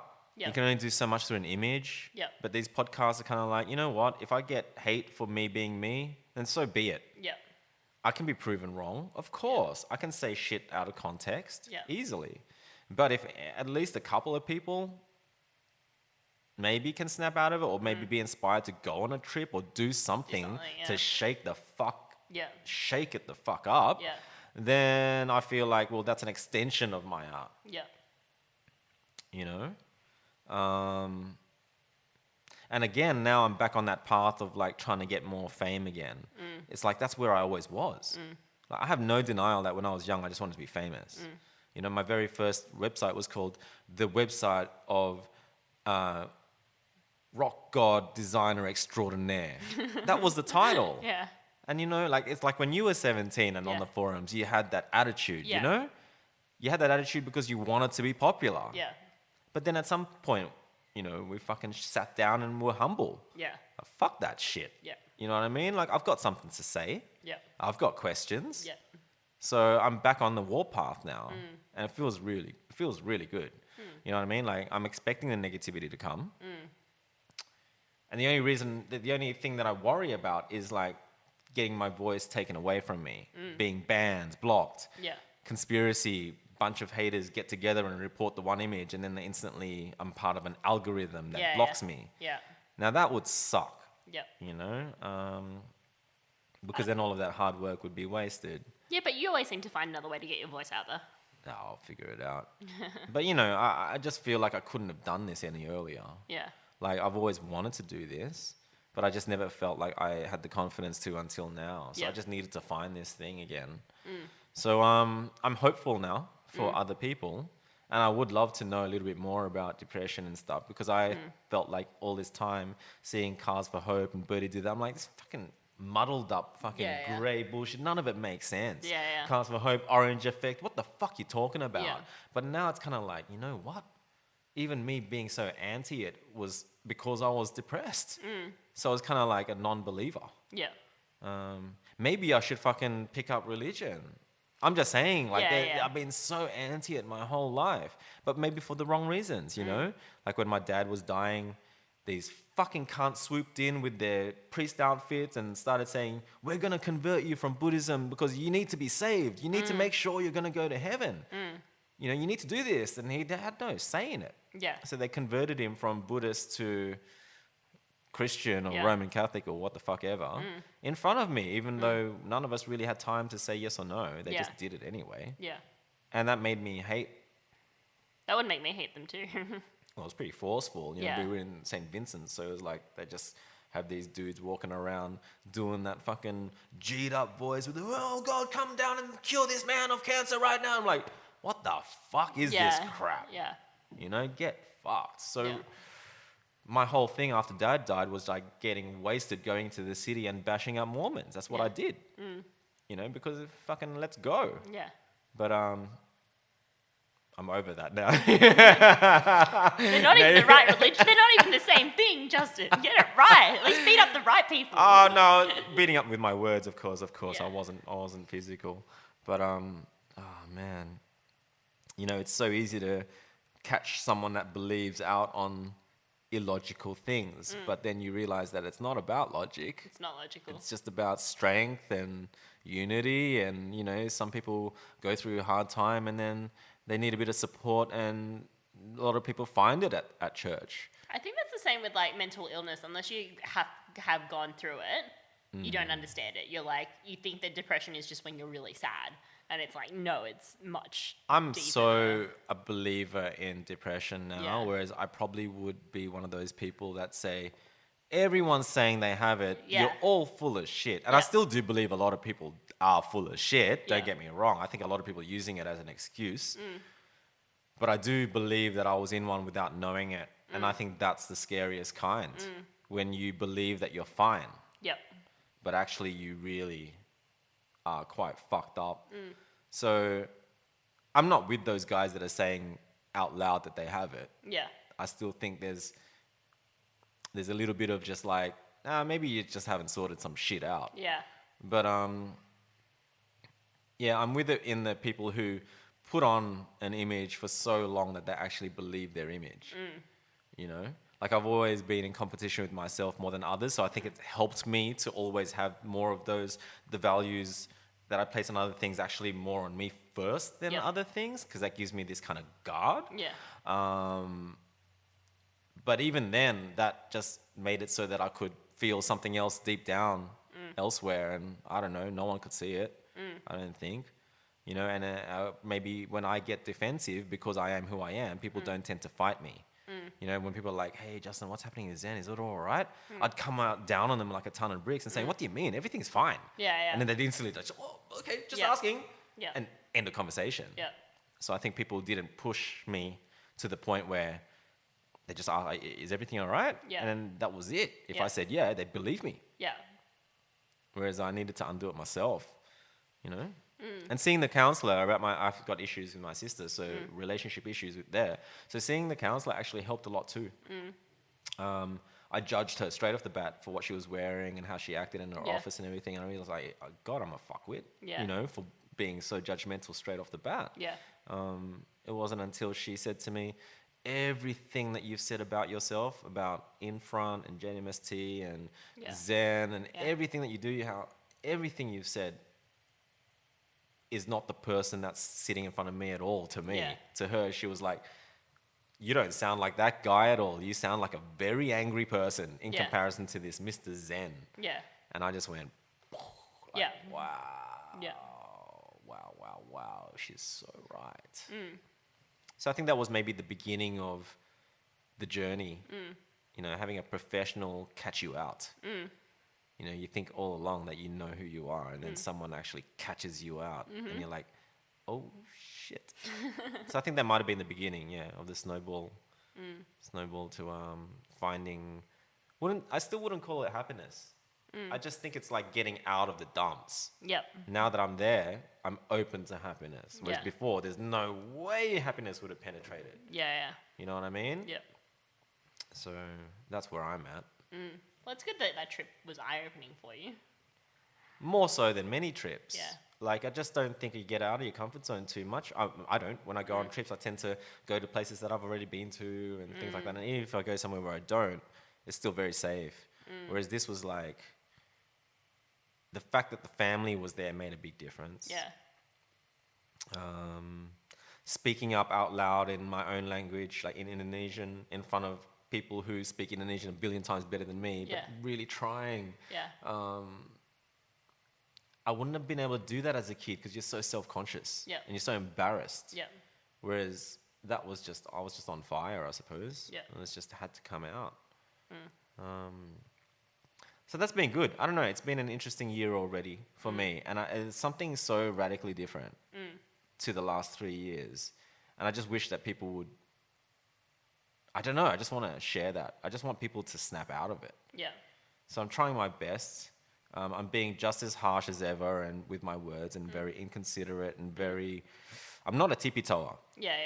And I've always had people tell me, you know, maybe you could get your points across a lot easier if you were a bit more considerate. But I'm kind of like, it's not my style. You know, You're just direct. I'm more of a fight fire with fire. I'm more of a tough love kind of guy. Yeah. And that never works too well with girls, to be honest, because girls do need a soft place to land sometimes. You can't always just be like, fucking hell. Yeah. You know, like sometimes you just have to be understanding. Yeah. Not one of my better traits. Yeah, but I can see what you mean, that it is frustrating sometimes, especially when you have friends or family members or something, and then they constantly come to you with the same problem, but they're not doing anything to fix it. You just want to shake them. You're just over like, their fucking heads. Every time you say it, they like nod your head, but then the next time you're right. Next time they say the same thing, right? And you're like, why are you doing the same thing? Like, if you're still not happy and it's been like however long, and we're having the same fucking conversation every other day, do something about it. I know, right? It's super frustrating because it shows that they're not listening to you and that they're literally just listening to you for the moment to feel better. And that's what I'm saying. Yeah. I'm sick of doing this, where girls come over, guys come over, they walk away feeling great, and then I see them again, and then I see them again. I want to break the fuck out of it so that they don't come back. Yep. and deal with their problems properly. Yeah. As It's opposed fun if to- they come back and it's something, a different problem. It's just frustrating when it's the same thing over and over. I'm talking again. about Band-Aid solution. Yeah. Last thing I want is Band-Aid solutions because we all know that's dodgy. Yeah. Zip ties or whatever, we all know Yeah. it's temporary. Yeah. You know, you want to do it right. You don't do plastic dip. You get it Yeah. painted. You don't do wrap. You get it painted. Yeah. Anyone that says to me now, "I want to wrap my car," I'm instantly Yeah. because it's like, I know. Yeah. Deep down, I know. You'd rather paint it. Yeah. But you can say all you want to justify the fuck out of your rap job. Yeah. It's the same as saying all you want to justify your depression. Yeah. It's the same fucking excuses. Yeah. You know, at some point you got to bite the bullet and do what's 100% right Yep. in your gut. Yeah. And to do that takes fucking balls. You know, like you being on here takes balls. Jono, I think still Jono got the rear end of the stick, man. Fuck, I was harsh on Jono, but like Jono. I said to Jono in a message like the next day because I was just about to upload the video, right? And I did listen back to it. I'm like, oh my God, Jono, I'm going to get hammered for this shit. I'm going to get fucking destroyed. And he listened to it and then he got back to me and went, dude, so am I, but Yeah. I'll wear it. Yeah. And I just went, man, if it wasn't for him saying that, I probably would have censored bits out. Yeah. But another hilarious thing is I had a fight with Star like last week.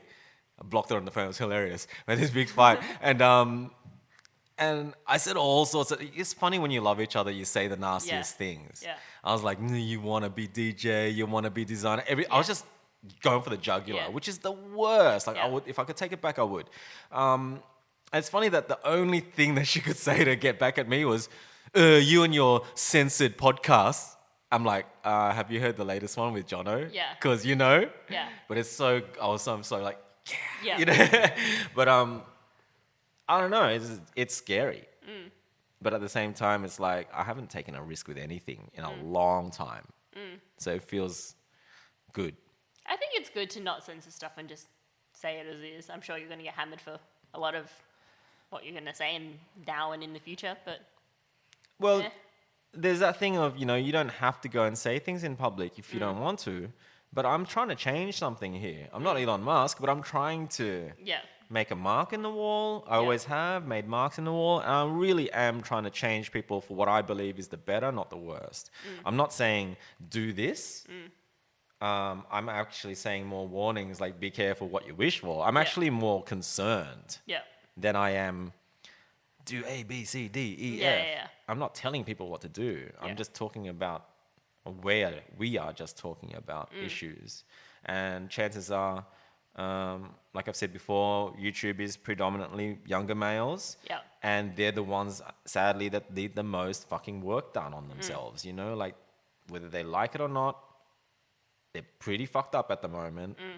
And if I can influence them to be a bit nicer to somebody else or think twice about something, I think that's a pretty good job done. Or sort of, on the way. Getting there. Yeah. So I reckon we should wrap it up. I just checked the time. We've been speaking for over 2.5 hours. Oh, really? Shit. It's a long podcast. I'm starting to think like 2 hours is good. Yeah. 3 hours I'm starting to think is a bit too long, long, yeah. especially with file size. Podcasts don't allow you to upload any bigger than 160 meg MP3 files. Yeah. And a 3 hour one is way over that. Yeah. So you have to crunch it right down the bit rate and it gets really nasty. But again, I won't censor that. So Yep.